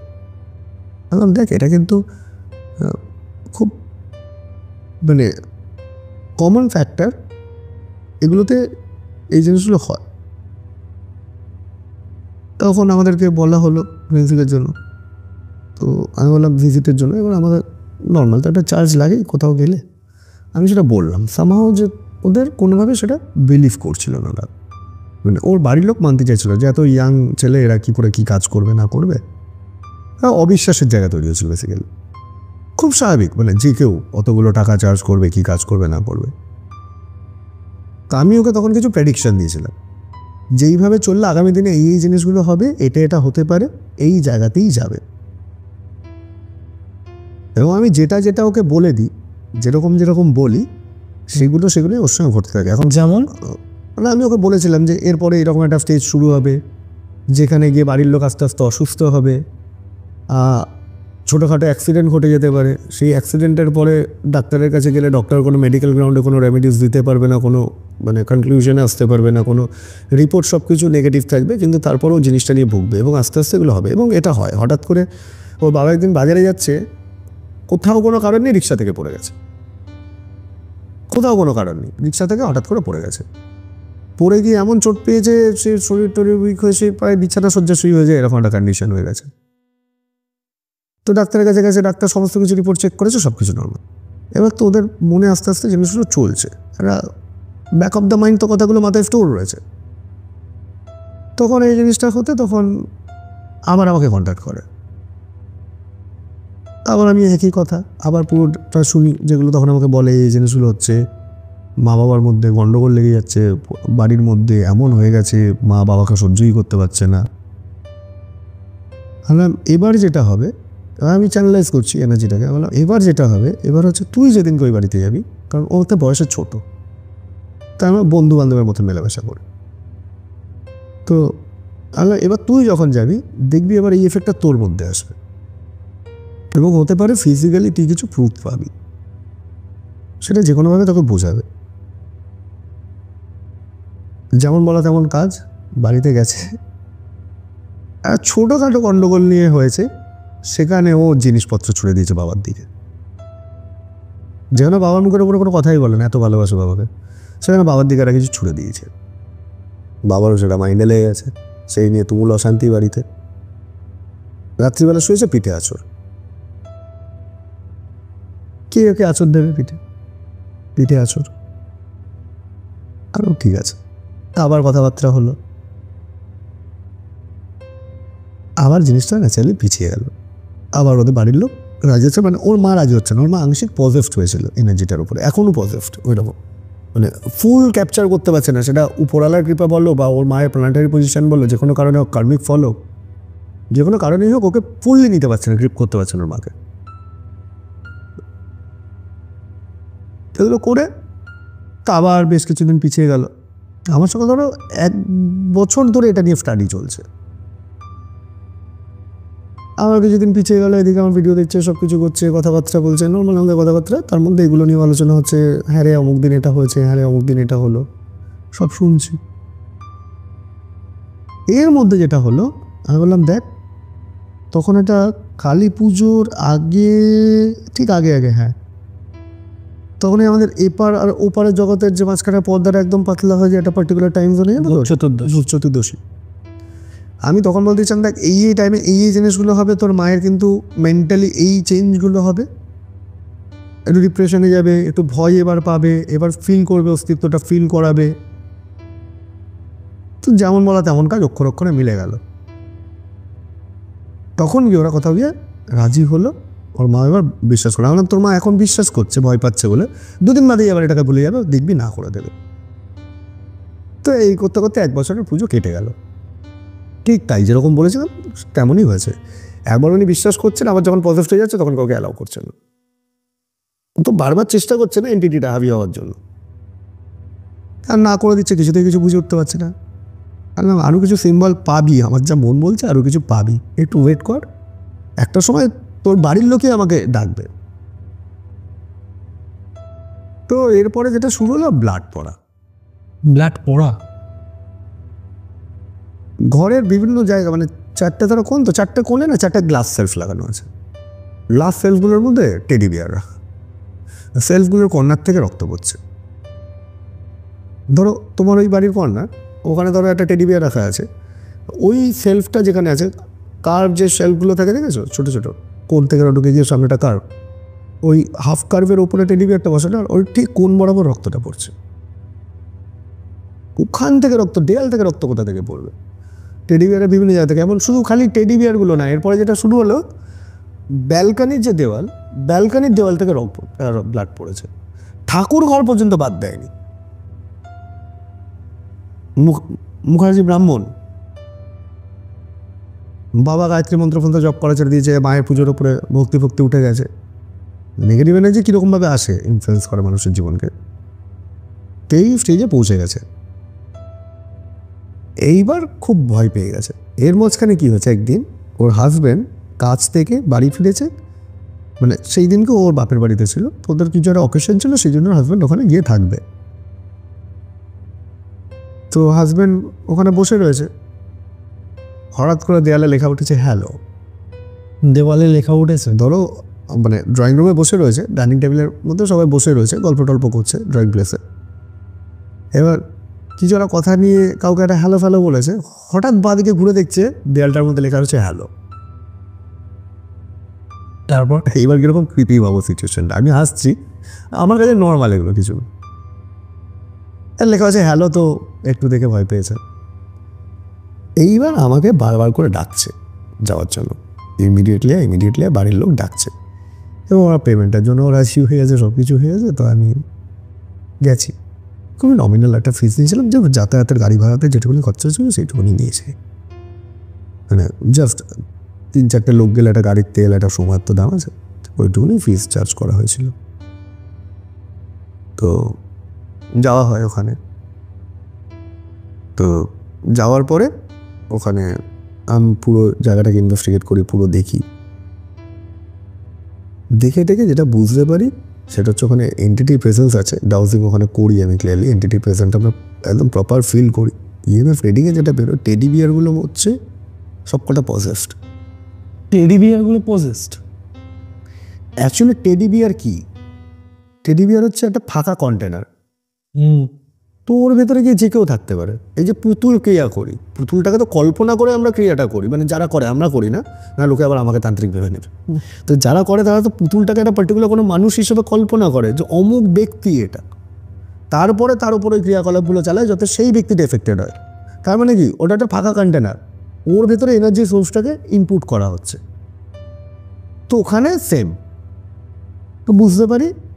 তারপর আরও কিছু জিনিসপত্র আমরা ওখানে চেকিং করাই। স্বস্তিক স্পটে ছিল না, স্বস্তিককে আমি ফোন করে বললাম, স্বস্তিক এখানে যাচ্ছে অমুক দিন, তুমি একটু ডাউজিং করে দেখো, তুমি এনার্জি একটু চ্যানেলাইজ করো। স্বস্তিক বললো ওখানে যে আছে দাদা, সন্ধ্যেবেলার পরে কিন্তু আর ওখানে থেকো না। সন্ধ্যেবেলার দিকদা এটা দূর থেকে বসেই বলে দিয়েছে, ও তুমি কিন্তু যা করছো করো, তুমি যাবতীয় যা কিছু করো, সূর্য ডোবার আগে তোমাকে ওই বাড়ি ছেড়ে বেরোতে হবে, তাহলে কিন্তু তারপরে ওটা তোমার পেছন নেবে। দেখো যখন বলে দিয়েছে তখন তো আমি সেটাকে অমান্য করতে পারি না। আর বিশেষ করে আমার টিমের একটা খুব গুরুত্বপূর্ণ মেম্বার, ও কৌস্তব সান্যাল, এরা যদি আমাকে কিছু বলে আমাকে যেটা শিরোধার্য। এবার আমি আমার যেটা স্টাইল কাজ করা সেটা আমি নিশ্চয়ই করব, কিন্তু কৌস্তব সান্যাল এবং স্বস্তিক ব্যানার্জিকে ইগনোর করে না, বা সুরজিতানন্দ ভৈরবকে ইগনোর করে না, বা স্নেহা বৈদ্যকে ইগনোর করে না, কারণ ওদের পরিধিটা সম্পূর্ণ আলাদা। ওদেরকে আমার চ্যালেঞ্জ করার কোনো জায়গা নেই। আর সেই অথেন্টিক পাবলিক বলেই আমার সঙ্গে কাজ করছে। আমাকে যাহা তক বলে দিয়েছে আমি স্বস্তিক আর অনিন্দম ছিলাম আমি কৌশিক আর অনিন্দম ছিলাম স্পটে। তো আমরা তো ঠিক করেছি, ঠিক আছে যত তাড়াতাড়ি পারবো বেরিয়ে যাব। আমরা সমস্ত বাড়ি টাড়ি ঘুরে একদম পাওয়ার অফ করে ইএমএস এর পুরো রিডিং ফিটিং নিয়ে সমস্ত কিছু চেক করলাম, করে টেডি বিয়ারগুলোকে পেলাম। তো টেডি বিয়ারগুলো কী করবে, অ্যাকচুয়ালি উচিত ছিল আমাদের এটা জলে ভাসিয়ে দেওয়া, কারণ ওখানে আমরা যে চ্যানেলটা পেয়েছিলাম সেটা হচ্ছে একটা non human entity, demonic type, আর একটা জিন, দুটো এন্টিটি ছিল। দুটো ছিল। আর একজনকে পাঠানো হয়েছিল ওই বাড়িতে, এটা ওদের বাড়ির লোকই পাঠিয়েছে, ওদের রিলেটিভ পাঠানো হয়েছিল, সেটা পরবর্তীকালে ওখান থেকে মুভ করে যায়। মানে যে কোনো কারণেই হোক কাজে সাকসেস পাইনি বা কিছু করেনি, যে তান্ত্রিকের কাছে গেছিলো একবার পয়সা নিয়ে এসে একবার কাজ করেছে, বারবার তো তাকে কাজ করবে না, বারবার টাকা দিতে হবে, তারাও সেরকম রেজাল্টটা পায়নি, সুতরাং পাঠিয়ে দিয়েছে। এর মাঝখানে যেটা হলো, ওদের এক রিলেটিভ ডাউহিলে থাকে, আমি এটা যাওয়ার আগে বলছি। তো হঠাৎ করে একটা ওর বাড়িতে কুরিয়ার আসে, কুরিয়ারের মধ্যে একটা পিরামিড আছে ক্রিস্টালের, এবং ক্রিস্টাল পিরামিড দিয়ে কিন্তু অনেক কিছু করা যায়। এবং কীরকম পিরামিডটা এসছে, ধরো তোমার বাড়িতে কোনো কুরিয়ার এসছে, তুমি যদি ধরো তুমি অনলাইনে কিছু কিনছো, তাহলে সেন্ডার আর রিসিভার দুজনেরই তো অ্যাড্রেস থাকবে। এখানে কি হলো, সেন্ডার আর রিসিভারের অ্যাড্রেস আছে, রিসিভারের অ্যাড্রেসটা প্রমিনেন্ট, সেন্ডারটা হচ্ছে কুরিয়ার সার্ভিস। তো কোনো কুরিয়ার সার্ভিস কেন তোমাকে কিছু পাঠাতে যাবে, তার মানে নিশ্চয়ই ওটা কারোর কাছে গেছে। তো কুরিয়ার সার্ভিসের যখন অ্যাড্রেসটা আমি ট্র্যাক করি, তখন দেখি ওটা ডাউহিলের অ্যাড্রেস। তখন আমি ওকে কোশ্চেন করি, হ্যাঁ রে, তোর ডাউহিলে কোনো লোক আছে চেনাশোনা, কোনো রিলেটিভ? তখন ও প্রথমেই যেটা বলে, ওর এক বোন আছে যে বিয়ে হয়ে নাকি মানে মাস্ততো বা পিস্ততো কাজিন সিস্টার হবে, সে ডাউহিলে থাকে, এবং তাদের সঙ্গে ওদের ছত্তিশ কাঁকড়া, সেটা কিছুটা প্রপার্টি রিলেটেড, কিছুটা মানে দুই বোনের দেখা, নিজেদের ফ্যামিলি ম্যাটার, মানে বিয়ে হয়েছে ওর ভালো জায়গায়, এর হয়নি, এরকম একটা ব্যাপার। না, বুঝে গেলাম কোথা থেকে এসছে জিনিসটা। মানে সে ওখানকার হয়তো কোনো কুরিয়ারের লোককে চ্যানেল করে বলেছে, চেনাশোনা আছে, তুই এটাকে পাঠিয়ে দে, আমার বাড়ির অ্যাড্রেস দিস না। হালাম তাহলে তো কনফার্ম করার দরকার, সম্পর্ক আছে। বললো হ্যাঁ, খুব নমাসে জমাসে এক দিন কথাবার্তা হয়, আমার ফোন নাম্বার আছে? বললো হ্যাঁ আছে। হালাম হয় ফোন নাহলে ইমেল, দুটোর যে কোনো একটা রাস্তা। ফোন কর নাহলে মেল কর, যে তোমরা কি আমাকে এই ধরনের কোনো জিনিস পাঠিয়েছ, দেখ কি উত্তর আসে। দেখবি ইদার না বলবে, যদি সত্যিই পাঠিয়ে থাকে তাহলে হ্যাঁ বলবে, নাহলে না বলবে, নাহলে বলবে জানি না, নাহলে তোর ফোনে রিপ্লাই করবে না। জানি নাটা বলবে না, রিপ্লাই করবে না। ফোন করেছে, ফোন ধরেনি, মেল করেছে, মেলের আজ পর্যন্ত কোনো উত্তর আসেনি, টিল ডেট আজ পর্যন্ত কোনো উত্তর দেয়নি, ওরাই পাঠিয়েছে। আমি যদি না পাঠাই আমি কি বলবো, আমি পাঠাইনি, আমি জানি না কি, হ্যাঁ আমি তোকে পাঠিয়েছি, কিছু তো একটা উত্তর করবো। আমি তাকে কিছু বলছি না মানে, তার ফোন ধরছে না এবং তাকে কিছু বলছি না, তার মানে আমার ইন্টেনশনটা খারাপ, আমি ইগনোর করছি তাকে। কনফার্ম হয়ে গেলে আলাম ওটাকে নিয়ে গিয়ে জলে ভাসিয়ে রাখবে ক্রিস্টালটা। আর বললাম এবার টেডি বিয়ারগুলোর কথা। এবার টেডি বিয়ারগুলোকে আমি ঠিক করলাম যে একে যদি এখন অ্যাকচুয়ালি জিন যেহেতু আছে, কোনটার মধ্যে জিন আছে কোনটার মধ্যে ডেমন আছে সেটা তো জানি না। যেটা আগুনের তৈরি তাকে আগুনে পোড়ানো ঠিক না, তাকে জলে ভাসিয়ে দেওয়াটা হচ্ছে মেন। কিন্তু ধারে কাছে কোনো জলাশয় নেই, আর টেডি বিয়ার মানে প্রায় 8 থেকে 10,000 টাকার টেডি বিয়ার, তার মধ্যে এইরকম বড় থেকে ছোট, মানে পুরো একটা স্তূপ হয়ে গেছে। অত টেডি বিয়ার নিয়ে আসবো কি করে? এইবার পজেস জলগুলোকে তুমি নিয়ে যাচ্ছ রাস্তা দিয়ে, মাঝ রাস্তায় যদি ওরা তোমার সঙ্গে কিছু অ্যাক্সিডেন্ট ঘটিয়ে দেয়, তখন তুমি যাবেটা কোথায়? শেষ। আমরা ঠিক করলাম ওখানে মালটাকে জ্বালিয়ে দেবো, সবগুলোকে এক জায়গায় করবো, কারণ ওর বাড়ির উল্টো দিকে একটা ডাস্টবিন এরিয়া ছিল, ভ্যাকেন্ট এরিয়া ছিল, সেখানে জ্বালিয়ে দেবো। এবার ওর বিল্ডিংটা কীরকম, ওর নিচের একটা ফ্লোরে সুইসাইড করে মারা গেছে, উল্টো দিকের বাড়িতে আরেকটা সুইসাইড করে মারা গেছে, তারই টপ ফ্লোরটায় ও থাকে। একটা নেগেটিভ জিনিসের তো প্রভাব আছে। যখন আমার বাড়ি থেকে সিঁড়ি দিয়ে উঠছি, আমি তখনই বলছি এখানে দরজাটা, এই বাড়িটা বন্ধ, এই বাড়িটার ভাইব আমি ভালো পাচ্ছি না। কৌশিক ছিল, অরিন্দম ছিল। বলছে কেন? হলাম এই বাড়ির নিশ্চয়ই কোনো কেস আছে, সেটা গেলে জানা যাবে।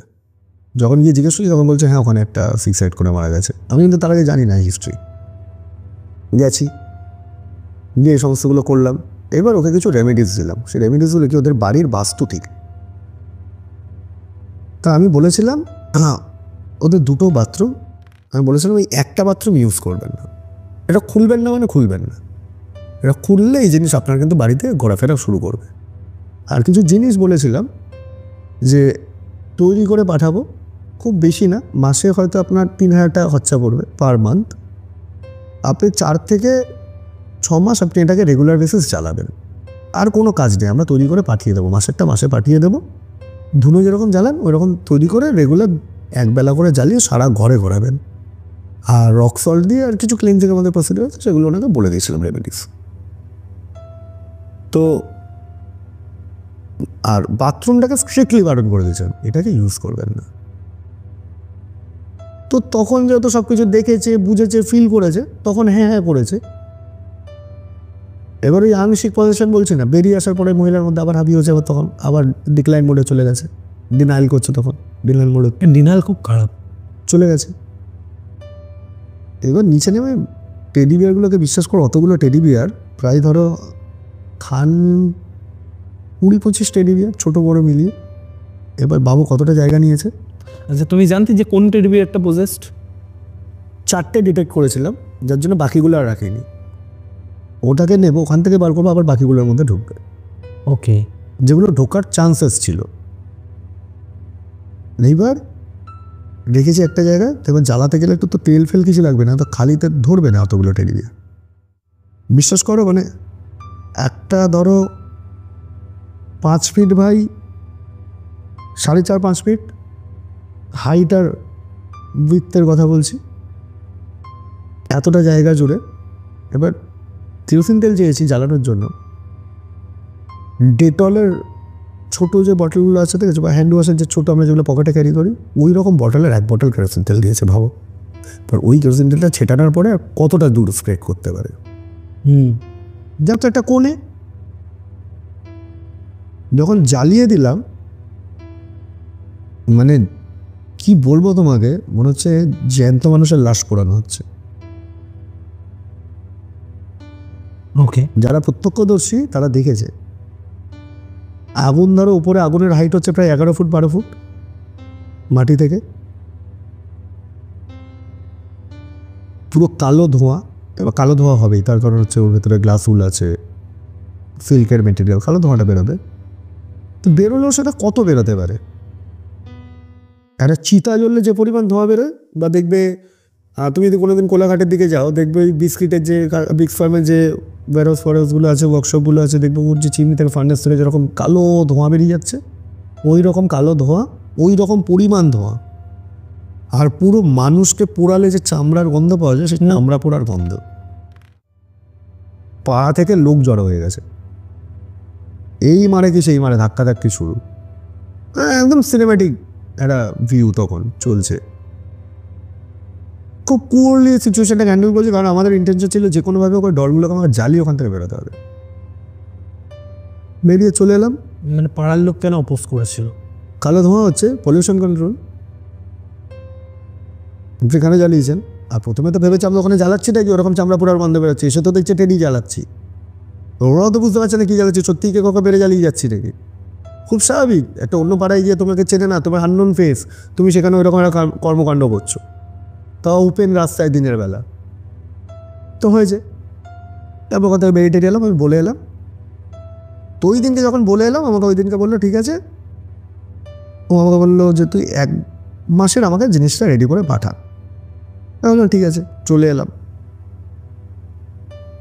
চলে এসছি সেই দিনকে রাত্রিবেলার ঘটনা। ওর হাজব্যান্ড ওই বাড়িতে গেছে ওকে আনতে। তা আমরা তো বাথরুম পুরো মার্কিং করে দেখবে, ওখানে আমাদের ভিডিওতে দেওয়া রয়েছে, আমরা মার্কিং করছি, বাথরুম ফিল করে দিচ্ছি। যখন চলে এসছি, ওর হাজব্যান্ড যখন গেছে সন্ধ্যাবেলা ঢুকেছে, ওর মা জবরদস্তি বাথরুমটা খোলানো করিয়েছে। আচ্ছা, খুলে জামাইকে বলিয়ে যাও তুমি ওই বাথরুমটাকে ইউজ করো। ও বলছো দেখো ওরা বারণ করে গেল, তুমি কেন এটা ইউজ করছো? 2টো বাথরুম আছে, আরেকটা তো আছে, কেন করবো না? এই হবে না, ওই হবে না, এসব কিছু হয় না, বেকার জিনিসপত্র। এবার ওর হাজব্যান্ড ঢুকেছে বাথরুমে। এবার ওর হাজব্যান্ডের এক্সপিরিয়েন্স, কোমরে গিয়ে বসেছে, ফ্ল্যাশ করেছে, দেখছে ফ্ল্যাশ থেকে রক্ত পড়ছে। সাংঘাতিক ব্যাপার তো হয়েছে এগুলো। কোমরে ফ্ল্যাশ করেছে, কোমর থেকে রক্ত পড়ছে ফ্ল্যাশ থেকে, ভয়ের চড়ে বাথরুম থেকে বেরিয়ে আসছে, বুঝেছো? সেই রাত্রিরে আমাকে আবার ফোন, এই ঘটনা ঘটেছে। আমি বারণ করে এলাম, খুলতে গেলি কেন? তাহলে আমার করে আসা জিজ্ঞে হলো, তুই তো ওপেনই করে দিলি আবার। তাহলে এবার কী হবে, এর কনসিকুয়েন্সেস তোদেরকে ভুগতে হবে, আমার কিছু করার নেই। গেল ও ওর মায়ের ওপরে রাগারাগি করছে, কিছু করার নেই। আর ওর হাজব্যান্ড পারফেক্টের হতে পারে। হতেই পারতো। এবার এই সমস্তগুলো হলো, হওয়ার পরে ঠিক আছে ছাড়। তো ওখানে গিয়ে তো আমরা অনেক কিছু পেয়েছিলাম, উল্টো পায়ের ছাপটা অনেক কিছু পেয়েছিলাম, ওগুলো তুমি ভিডিওতে দেখতে পাবে। আছে ভিডিওতে? হ্যাঁ, দেখানো আছে। তো এগুলো হলো, হওয়ার পরে চলে এলাম। তারপরে আমাকে পরের দিন সকালবেলা ফোন করে বললো, আচ্ছা তুই না ওটা 1 মাসের করে দিস না, তোমাকে 15 দিনের করে পাঠা। ঠিক আছে, যেরকম তুই বলবি। হয় এরকম, মানে 1 মাসের কোয়ান্টিটি যতটা 15 দিনের জিনিসটা হাফ হবে, তোমার খরচ ছেড়া। ওকে ওকে ওকে। তো আমি বললাম ঠিক আছে, 15 দিনের করে পাঠাচ্ছি। 15 দিনের করে পাঠিয়েছি, যেরকম যেরকম বলেছি চালিয়েছে। এবার তো জিনিসটা যখন কন্টিনিউয়াসলি পড়ছে, তো জিনিসটা লাইট হচ্ছে, কিন্তু আমি কি বলেছি জিনিসটা ক্লিয়ার হয়ে গেল। ইউজ করতে করতে করতে করতে ফেড আউট করতেও তো টাইম লাগে জিনিসটা, সেটা তো আমরা জানি কতক্ষণ টাইম লাগে, কতদিন টাইম লাগে। 15 দিন করে যে রিলিফ পেয়ে গেছে, পড়া বন্ধ, আর করবেন না। আমরা দেখ এটা কিন্তু বাজে করলি, এবার কিন্তু যেটা করবে সেটা কিন্তু অন্যরকমভাবে হার্ম করবে।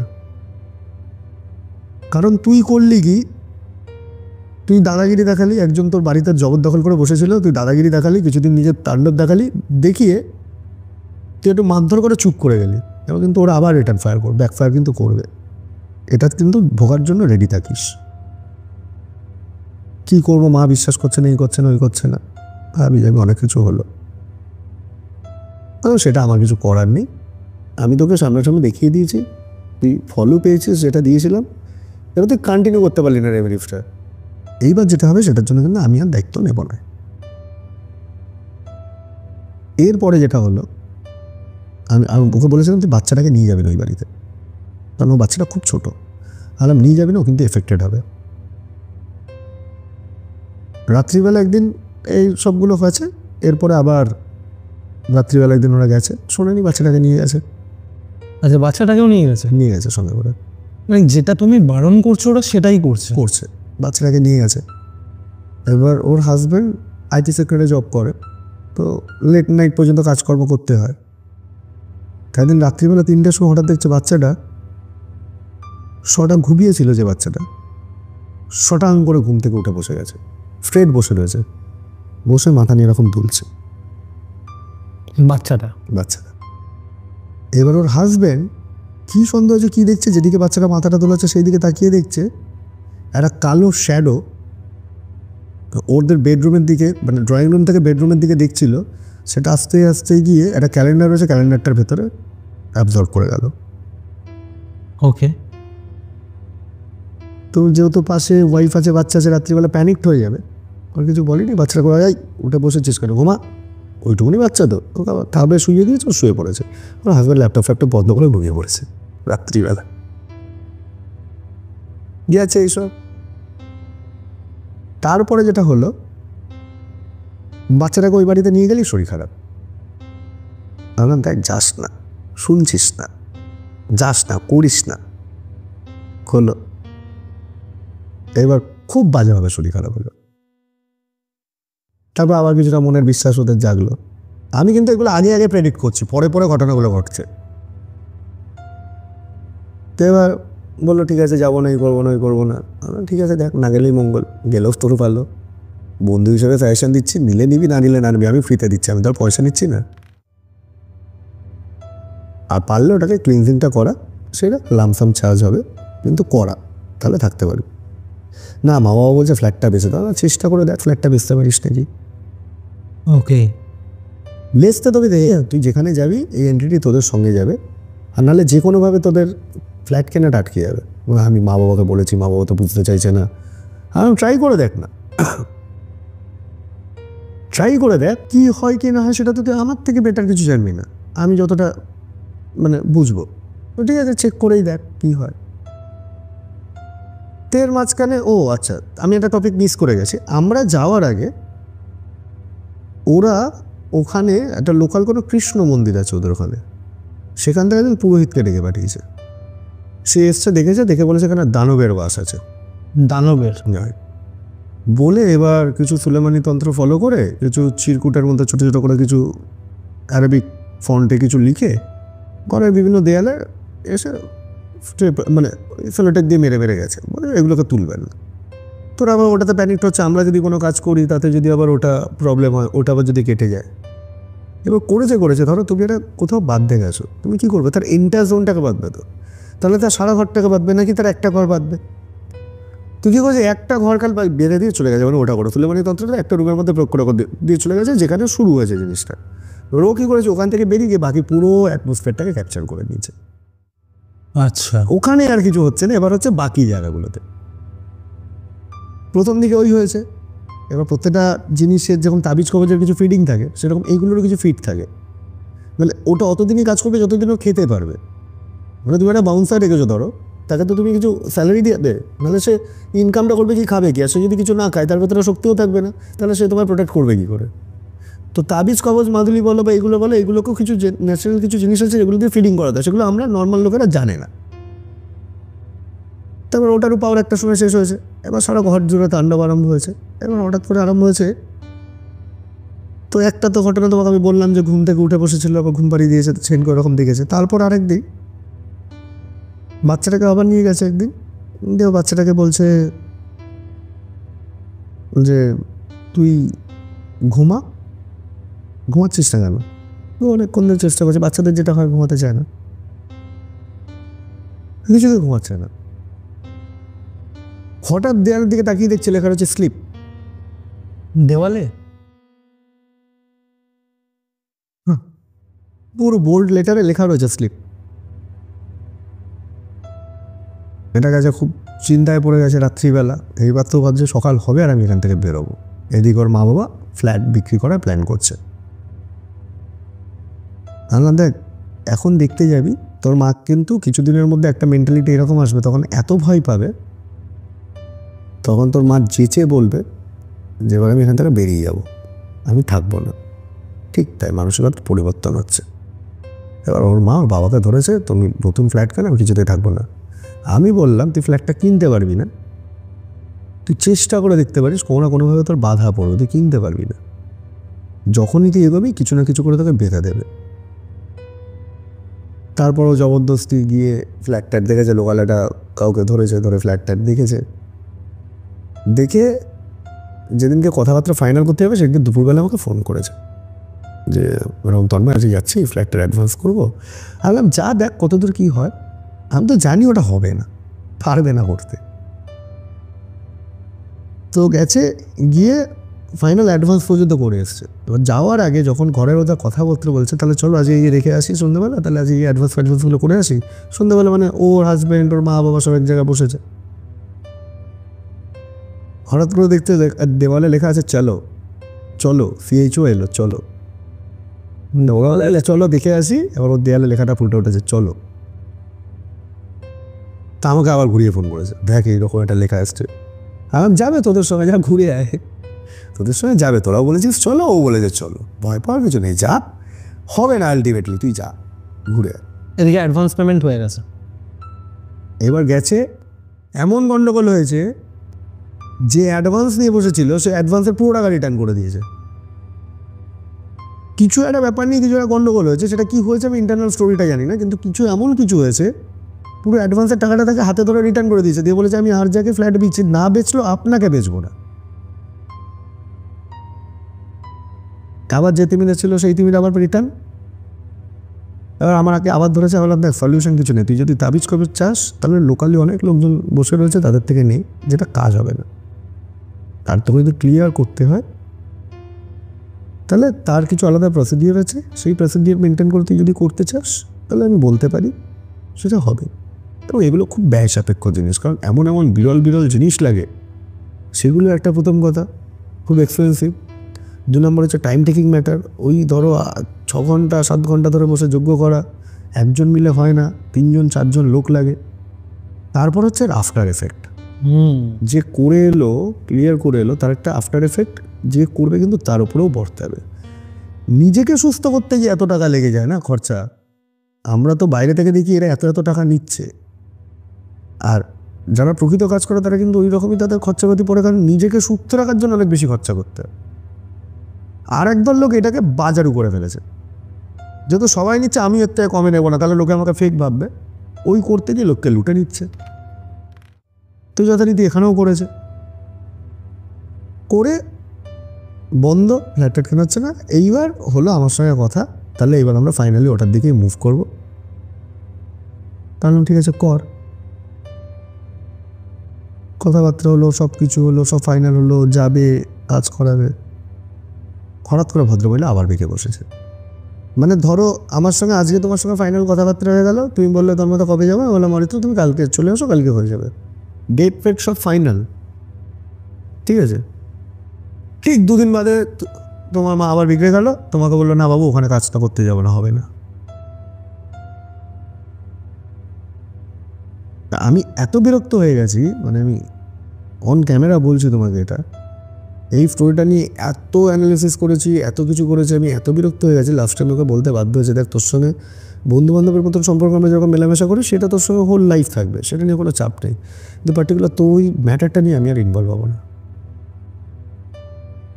কারণ তোর এটা করবিও না, শুনবিও না, তোর এটাকে নিয়ে চলবি। এটা যত দিন যাবে এবার আস্তে আস্তে বাড়বে, বিভিন্ন রকম এফেক্ট তোকে দেবে। এবং তোরা ওই সবসময় যে মানুষটার মত নিয়ে চলছিস, মানে তার মতামত ছাড়া তোরা চলবি না বলে ঠিক করেছিস, সেই মানুষটা তো নিজেই সবসময় ঠিকঠাক নিজের মানসিকতার মধ্যেই থাকে না। এইদিকে তার মতামতকে গুরুত্ব না দিয়ে তোরা কোনো কাজ করবি না। তোদেরকে দুটো জিনিস করতে হবে, ভাই এখান থেকে বেরিয়ে এসে, ফোর্সফুলি বেরিয়ে এসে তোকে কাজটা করতে হবে, করবো মানে করবো, কারোর কথা শুনবো না। আর না হলে যেরকম আছে ওরকম ছেড়ে দে। এই 2 দিন বাদে বাদে কথা বলা, 3 দিন বাদে বাদে শোনা, একটা সামনের লোক মানুষকে বলা, সে আবার সময় তোদেরকে দেবে, তোরা সেই সময়টায় যাবি না, এটা কি বলতো মানুষের সামনে সম্পর্কটা খারাপ হয়ে যায়। যে হয় না, এটা নর্মাল নয়, তো তো বলে করায় না, কথার কোনো দাম নেই, সেই রকম আমি বলতে বাধ্য হলাম। এই যে এটা কিন্তু দিনের দিন বাড়বে। ওদের বাড়ির পাশে একটা পুকুর আছে, পুকুরটার মধ্যে ভর্তি মাছ। আমরা যেদিনকে গেছি সেদিনকে ছাদ থেকে দাঁড়িয়ে দেখছি সব মাছ মরে ভাসছে। এবং এই ইনভেস্টিগেশনটা যাওয়ার আগে 3টে ডেট ক্যান্সেল হয়েছে। 3বার আমি ডেট করেছি, 3বারই কোনো না কোনো কারণে আটকে গেছে। লাস্টে ওর বাড়ির লোক একটা সময়, ওর মা বাবা মানে তখন এতটা প্যানিকড হয়ে গেছে, ওর মা বাবা লাস্টে ওকে বলতে বাধ্য হয়েছে যে তুই কাকে বলেছিস যে সময়ের যার কোনো দাম নেই, সে আসছে না। আমি যে কোন সিচুয়েশনের মধ্যে থেকে তখন যাচ্ছি, মানে প্রেত বাধা বলে না, প্রেত বাধায় পড়েছি আমি তখন। আমি তখন আমার লাইফে এমন কিছু ট্রাভেলের মধ্যে পড়েছি যেখান থেকে কোনোভাবে আমি চাইলেও ওভারকাম করে যেতে পারছি না। এই হচ্ছে ডুমুরজলের স্টোরি। এখনো কেসটা চলছে, এখনও এক্সট্রি কন্টিনিউ চলছে, কিছু না কিছু হরকত চলেই যাচ্ছে। তো এটা আলটিমেট ঠিক হবে কি করে? যে স্পিরিচুয়াল গাইডেন্সের দরকার, ওখানে একটা স্পেশাল কিছু আমাদের স্পিরিচুয়াল পারফরমেন্স আছে যেগুলো ওখানে পারফর্ম করতে হবে, সেগুলো পারফর্ম করলে। তো তোমার সেই বন্ধুর মা কি এখনো ডিনায়ালের মধ্যেই চলছে? হ্যাঁ, উনি ধরো আজকে ভয় পেলে, তো আজকে উনি ঠিক আছেন, কালকে সকালবেলা আবার ওনার তুমি অন্য মানসিকতা দেখবে। বা ধরো এই মাত্র তোমার কথা শুনলো, তোমাকে হ্যাঁ হ্যাঁ করে দিল, ঠিক তুমি এখান থেকে বেরিয়ে যাবে, বাড়ির নিচে নামবে, উনি চেঞ্জ। এবং এমনও হয়েছে রিসেন্টলি ওরা ঘুরতে গেছে, এই মা বাবাকে নিয়ে, ওরা সব হাজব্যান্ড ওয়াইফ মা বাবাকে নিয়ে গেছিলো, কারণ অনেকদিন ধরে এখানে রয়েছে, এই সমস্ত ট্রমার মধ্যে রয়েছে, একটু ঘুরতে গেছে। বাড়িতে ফিরেছে, বাড়ি বন্ধ ছিল, বাড়িতে ফিরে দেখছে ঠাকুরপাড়ার পার্টিকুলার একটা জায়গায় drop drop drop drop blood পড়ে রয়েছে, কিন্তু কোথাও কোনো পশু পাখি কিচ্ছু নেই ফ্লোরের মধ্যে। বাচ্চাটা এখনো দিদার কাছে যেতেই চাইছে না। বাচ্চাটা যার ঠিক করে সেন্স নেই, সেও দিদার কাছে যেতেই চাইছে না, তুই তুকারি করছে, চলে যা, যাবো না। তারপরে ওনার সেন্স হচ্ছে না, এগুলো এইরকমই পার্শিয়াল পজিশন হয়ে গেছে। এবং ছবি তুলেছে কিছু, ভদ্রমহিলার রেটিনার মধ্যে একজনের পিকচার রয়েছে, রেটিনার মধ্যে,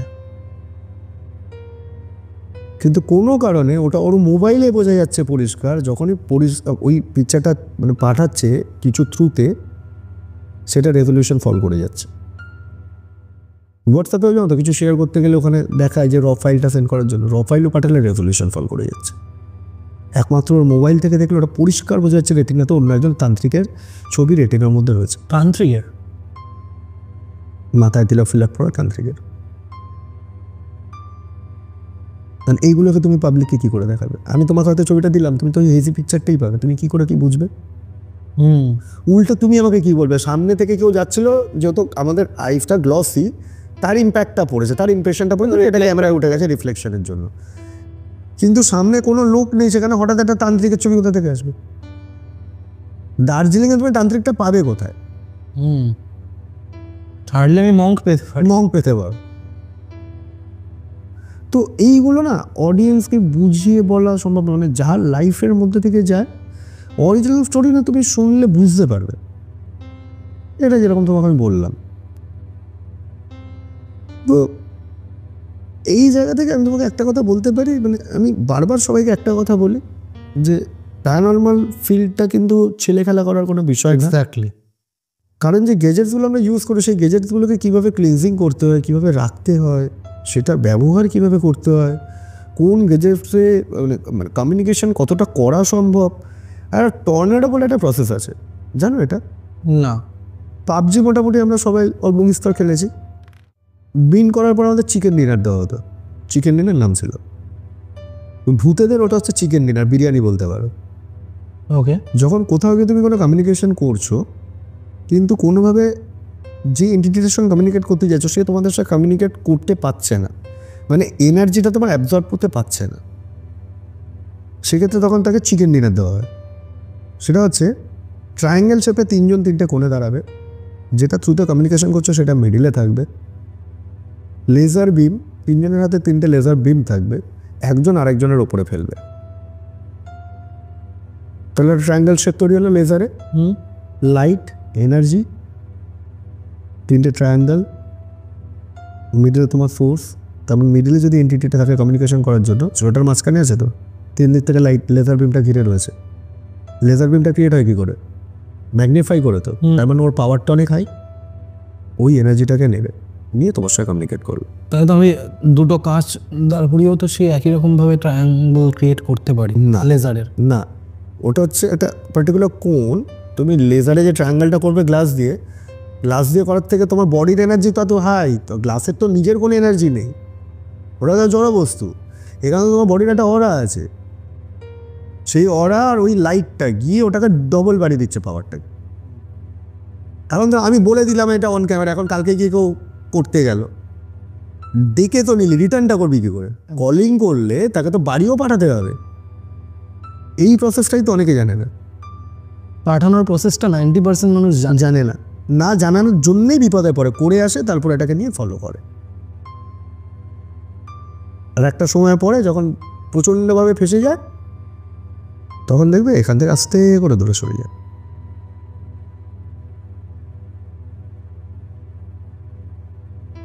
তো আজকে আমরা অনেকগুলো সাবজেক্টের ওপর কথা বলেছি যেগুলো প্যারানর্মাল ওরিয়েন্টেড। তার সাথে তোমার ঘটনা শুনলাম, যেই ঘটনাটা এখনও অবধি সেটা অ্যাক্টিভ, এখনও অবধি কোনো কনফিউশনে আসা যায়নি বা সেটা এখনও অবধি ক্লিয়ার হয়নি। এক্সপেক্ট করবো যেন ক্লিয়ার হয়ে যায়। আর যতদিন না মানে এটা যারা তোমার সাথে কন্ট্যাক্ট করছে তাদেরকে এফিসিয়েন্সিটা দেখাতে হবে। তার কারণ হচ্ছে মানে যারা কন্ট্যাক্ট করছে আর তারা যতক্ষণ না পর্যন্ত নিজেদের মরালিটিটার উপর স্ট্রং হবে ততক্ষণ তারা কিছু করতে পারবে না। মানে যেই মানুষটা পার্শিয়ালি পজেসড হয়ে রয়েছে সেই মানুষটার ডিসিশনের উপর বেস করে আমরা একটা অ্যাটেম্প্ট করবো, সেটা তো কখনো হতে পারে না। তাহলে তোমরা কখনোই ওই ট্র্যাপটা থেকে বেরোতে হ্যাঁ এক্স্যাক্টলি। এরা সবসময় কাজটাই করে একটা তোমার মাইন্ড গেম খেলে, মাইন্ডটার সঙ্গে খেলা করে। ও বুঝে গেছে। হ্যাঁ, কারণ ও তো ওখানে এসছে, মানে ধরো এরা হচ্ছে একটা আততায়ী, এরা জায়গা দখল করে বসে রয়েছে, কিন্তু তুমি বাবা বাছা বললে যাবে না, ওকে ওর ভাষাতেই কথা বলতে হবে। ইন্টেনশন কি ছিল এটা কিছু বুঝতে পেরেছো? ইন্টেনশন হচ্ছে ওর মায়ের বেসিক্যালি ক্ষতি করা। ওকে, ওই জন্য দেওয়া। হ্যাঁ, ওর মায়ের ক্ষতি করাটাই হচ্ছে ওই এন্টিটিটার মেন ইন্টেনশন। এবং ওর মাকে ক্ষতি করার জন্য ওর মাকে যারা যারা সেভ করবে ও তাদেরকে করবে, এবং ওদের বংশের এটা একটা ওদের কার্মিক ফল। আমি এটা বলবো না, এটা তুমি পরে অফ ক্যামেরা বলবো রিজনটা কি কার্মিক ফলের। এটা আমরা নিয়ে দেখেছিলাম একটা সময়, আমার টিম থেকে কৌস্তব সান্যাল বলে দিয়েছিল সরাসরি এই কেসটা আমি নেব না, কারণ যে ওই এন্টিটিটাকে বার করতে যাবে ওই কার্মিক ফলের ভাগিদার সেও হবে। ও একদম না করে দিয়েছিল, বলেছিল আমাকে কোটি টাকা দিল আমি এই কেসটা নেব না। তারপর আরও কিছু লোকজন আছে যারা করবে সেই কাজটা, সবাই তো মানে কাজ করার জন্য কাজ করে না, কিছু লোক টাকার জন্যও কাজ করে। তাদের মধ্যেও কিছু জেনুইন লোক আছে যারা জেনুইনলি কাজ করে। তো সেরকম আছে, যখন আমার চ্যানেলে যখন তুমি দেখতে পাবে সুরজিৎ আনন্দ ভৈরব, ও তো আমার কোর টিমের একটা পার্ট। আগামী দিন তোমরা দেখতে পাবো বিভিন্ন জায়গায়। ওর কাছে থেকে যদি কেউ কাজ করায়, ওর একটা সিম্পল নীতি আছে, সেটা হচ্ছে ধরো তুমি গেলে কোনো কাজ করাতে, গরিবরা কাজ করাতে গেল, সেটা যদি বুঝতে পারে হ্যাঁ প্রকৃত সেই গরিব, তার দেওয়ার ক্ষমতা নেই, তার জন্য ফ্রি। কিন্তু যার দেওয়ার ক্ষমতা আছে সে তো দেবে। এবার তুমি কাউকে টাকাটা দেবে কি কারণে দেবে? কাজ করানোর জন্য দেবে। কোনো তান্ত্রিককে এরকম শুনেছো যে টাকা নেয়, কাজ না হলে টাকা ফেরত দেয়? না। আমাদের সুরজিতানন্দ ভৈরব কিন্তু করে। তুমি ওনার কাছে গেলে তোমাকে আধার কার্ডের জেরক্স নিয়ে যেতে হবে। ওকে। তোমাকে একটা ফর্ম দেওয়া হবে, ফর্মটা ফিল আপ করবে, তুমি কি ইস্যুতে গেছো ফিল আপ করবে, কী কী রেমেডিস ছিল তোমাকে বলবে। এরপরে যদি স্পেশাল কোনো রিচুয়াল কিছু করতে হয় তার তোমাকে খরচাপাতি বললো। তুমি যদি করাতে চাও ওনাকে দিয়ে, তাহলে তুমি যে টাকাটা দিলে, তুমি দরকার হলে তুমি বাড়ি থেকে সিরিয়াল নাম্বার কাউন্ট করে আনতে পারো টাকার, ঠিক আছে? মানে কোথাও একটা নোট করে রেখে আসতে পারো যে টাকাটা দিচ্ছ। ধরো সাপোজ আমি বলছি 5,000 টাকা দিচ্ছ, তাহলে 500 টাকা 10টা নোট, 10টা নোটের যে সিরিয়াল নাম্বার আছে সিরিয়াল নাম্বারগুলো কোথাও নোট করে রাখবে নিজের জানার জন্য। তুমি ওনার কাছে গেলে, টাকা দিলে, এবার উনি তোমাকে কাজটা করে তোমাকে একটা টাইম দেবেন, যে আমি আপনাকে 10 দিন টাইম দিলাম কি 15 দিন টাইম দিলাম কি 2 মাস টাইম দিলাম, 2 মাসের মধ্যে আপনার হয়ে যাবে। যদি না হয়, তুমি ওনার কাছে গেলে, মিথ্যা কথা বলার কিন্তু কোনো জায়গা নেই, সেটা কিন্তু উনি ধরে ফেলবেন। প্রকৃত যদি তোমার না হয় কাজ, তুমি যাবে, ওই যে টাকা সিরিয়াল নাম্বারগুলো, ওই টাকাটা ওইভাবেই ওনার লকারে রাখা থাকে, তোমার ওই পেপারের সঙ্গে কাগজ মুড়িয়ে। তুমি ওখানে লিখে দেবে আমার কাজ হয়নি, আমি এত টাকা দিয়েছিলাম, এত টাকা ফেরত পেলাম। ওখানে লিখে দেবে, তোমার ওই টাকা তোমাকে রিটার্ন করে দেবে। যতক্ষণ না তোমার কাজ হচ্ছে, ওখান থেকে চারানের নকলদানা কিনে উনি ঠাকুরকে পুজো দেবেন না। দেখুন, এই যে আমি তোমাকে বলছি, যেরকম আমাকে অনেকে অ্যাফেয়ারের জন্য কন্ট্যাক্ট করে, আমি মিঠুন শাস্ত্রীর কথা বলি, কেন বলি? কারণ ওই লোকটা জেনুইন। তোমাকে যা বলবেন ভুলভাল বলবে না। আসলে কি বলো তো, তুমি বলবে এখন তোর কথা তুমি কী করে জানলে? আসলে তুমি যখন কারোর সঙ্গে মেলামেশা করবে না, তাকে তুমি কথায় কেন বিশ্বাস করবে, তাকে কাজে বিশ্বাস করবে। যখন তুমি চোখের সামনে দেখতে পাবে কাজগুলো হয়, এটা সত্যি ও পারে, তখনই না তাকে তুমি বিশ্বাস করে বলবে। নাহলে তো আমি সবাইকে প্রমোট করতে পারি, কারণ তুমিও তো জানো এই ব্যবসায় লোকের টাকা দিয়ে বলতে চায়। আমি যদি কালকে থেকে অ্যালাউ করে দিই, হবে, সবাই বলবে এসে, আমি ওই অ্যালাউটা করবো না। কারণ আমার কোনো দায়বদ্ধতা নেই যে এখান থেকে ইনকাম না হলে আমি খেতে পারবো না, ওই জন্য আমার কোনো পিছুটান নেই। আমার স্লো হোক অডিয়েন্স, আমার কোনো অসুবিধা নেই, তো যেটুকুনি দেবো সেটুকুনি জেনুইন দেবো। স্বস্তিক ব্যানার্জি, আমি তুমি ওপেনলি চ্যালেঞ্জ করে বলতে পারি, তুমি যত বড় বড় কলকাতা থেকে ট্যারো রিডার তুলে আনো, স্বস্তিক ব্যানার্জির যা রিডিং দেবে আর যা ট্যারোটের ওর কাছে ডেকের যা কালেকশন আছে, তুমি পাবে না, তুমি পাবে না। তোমার কোনোদিন কোনো ট্যারো রিডার যায় না, তুমি কাজ করেছো ঠিকই কারোর সঙ্গে, কোনোদিন কোনো ট্যারো রিডারকে দেখেছো তাস দিয়ে প্রেডিকশন করতে? বেসিক্যালি আমি ট্যারো রিডারদের সাথে খুব একটা কমিউনিকেট। তুমি কোনোদিন কালচার করে দেখো, মানে আমি তোমাকে একটা ইনফরমেশন শেয়ার করে গেলাম, তাস দিয়ে পর্যন্ত ট্যারো রিডিং করা যায়, কারণ প্রত্যেকটা ইন্ডিভিজুয়াল কার্ডের নাম্বার এবং তার সাইন, তার একটা ইন্ডিভিজুয়াল মিনিং আছে।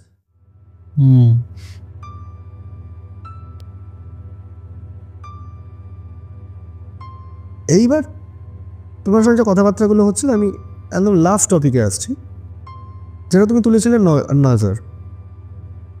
নজর কিন্তু নজরই, সেটা হচ্ছে তোমার হিউম্যান সাইকোলজি, তোমার ইন্টেনশন সেটা কারোর ওপরে প্রভোগ করছে। ব্ল্যাক ম্যাজিক কিন্তু সামথিং ডিফারেন্ট। ব্ল্যাক ম্যাজিককে ইন্টেনশন দিয়ে তুমি পুট করছো কারোর ওপরে, ভালো চাইলে ভালো, খারাপ চাইলে খারাপ। আর নজরের ক্ষেত্রে কিন্তু ওটা খারাপই, ওখানে ভালো কিছু হলে তোমার নজরে লাগবে না, খারাপ যদি তোমার কিছু ইন্টেনশন থাকে, সেটা যদি খুব স্ট্রং হয় ইন্টেনশনটা, লেগে যেতে তোমার বাধ্য। এই হচ্ছে বেসিক ডিফারেন্স বিটুইন নজর অ্যান্ড ব্ল্যাক ম্যাজিক। হ্যাঁ, এই প্রশ্নটা আমি ভেবেছিলাম করবো, তুমি ক্ল্যারিফাই করেই দিলে। নজর দিয়ে কোনো মানুষের খারাপ করা বা ব্ল্যাক ম্যাজিকের থ্রু, দুটোর মধ্যে ডিফারেন্সটা কোথায় হয়? তো ব্ল্যাক ম্যাজিক দিয়ে ভালো খারাপ দুটোই হয়, আর নজর শুধুমাত্র খারাপ নজরই হয়, যেটা কুনজর বলে থাকি আমরা। Thank you so much তন্ময়দা।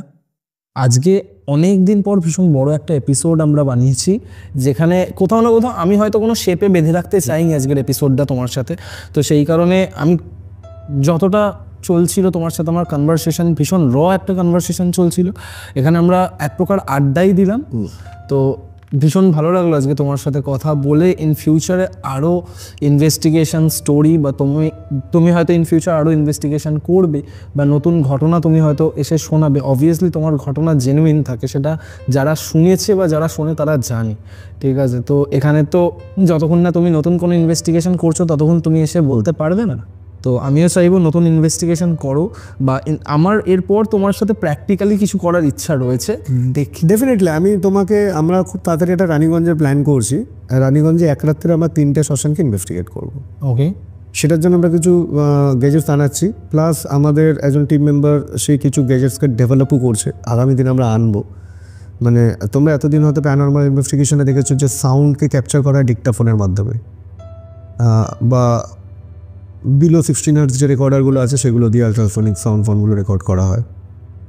কোনোদিন এটা দেখেছো সাউন্ডটা কোথা থেকে আসছে বা কোন দিক থেকে আসছে সেটা মনিটরিং করা যায় না? খুব তাড়াতাড়ি আমরা গেজেটসটাকে লঞ্চ করানোর একটা প্ল্যান করছি, সেটা নিয়ে কাজ চলছে, ডেভেলপমেন্ট চলছে। দেখি কত তাড়াতাড়ি কাজটাকে শেষ করে যায় আমরা আনবো। এগুলো দেখার জন্য সদত এসোটেরিক ইনভেস্টিগেটর চ্যানেলটাকে তো দেখতে হবে। তো যারা অডিয়েন্স তোমরা দেখছো তারা তন্ময়দার এই প্যারানর্মাল ইনভেস্টিগেশন রিলেটেড কাজকর্ম বা অকাল্ট রিলেটেড কাজকর্ম দেখার জন্য কিন্তু ডেফিনেটলি সদত এসোটেরিক ইনভেস্টিগেটর চ্যানেলটা কিন্তু অবশ্যই ফলো করতে পারো। ভীষণ ভালো একটা চ্যানেল, আমি তো বেসিক্যালি রেগুলার বেসিসে ফলো করি এই চ্যানেলটা। তার কারণ অনেক অজানা তথ্য কিন্তু তোমরা জানতে পারবে, যেগুলো তোমাদের প্যারানর্মাল ওয়ার্ল্ডের দিকে নলেজ গেইন করতে অনেকটা বেশি সাহায্য করবে। And it is very much authentic, আমি এটুকু বলতেই পারি। তো থ্যাংক ইউ সো মাচ তন্ময়দা এত ভালো একটা এপিসোড গিফট করার জন্য বছরের শুরুতেই। খুব তাড়াতাড়ি আসছে এই এপিসোডটা, আমি নিজে ভীষণ এক্সাইটেড এই এপিসোডটা পাবলিশ করার জন্য। তো ইন ফিউচার আবার দেখা হবে, নতুন কিছু তোমার সাথে করার অপেক্ষায় রইলাম। Thank you. Golpowala, the real paranormal experience. তো কেমন লাগলো আজকের এপিসোড? কমেন্ট করে অবশ্যই জানিও। যদি ভালো লেগে থাকে ভিডিওটা লাইক করার সাথে সাথে শেয়ার বাটনেও প্রেস করে দিও। আর যদি গল্পওয়ালা ইউটিউব চ্যানেলে আজকে প্রথমবারের জন্য এসে থাকো তাহলে চ্যানেলটা সাবস্ক্রাইব করে স্পটিফাই পডকাস্টটিকেও ফলো করে নিও, কারণ গল্পওয়ালা আমাদের প্রত্যেকের নিজেদের যৌথ পরিবার। আজকের এপিসোড আমি এখানেই শেষ করছি। আগামী সপ্তাহে আসছি নতুন কোনো গল্প বা ঘটনা নিয়ে।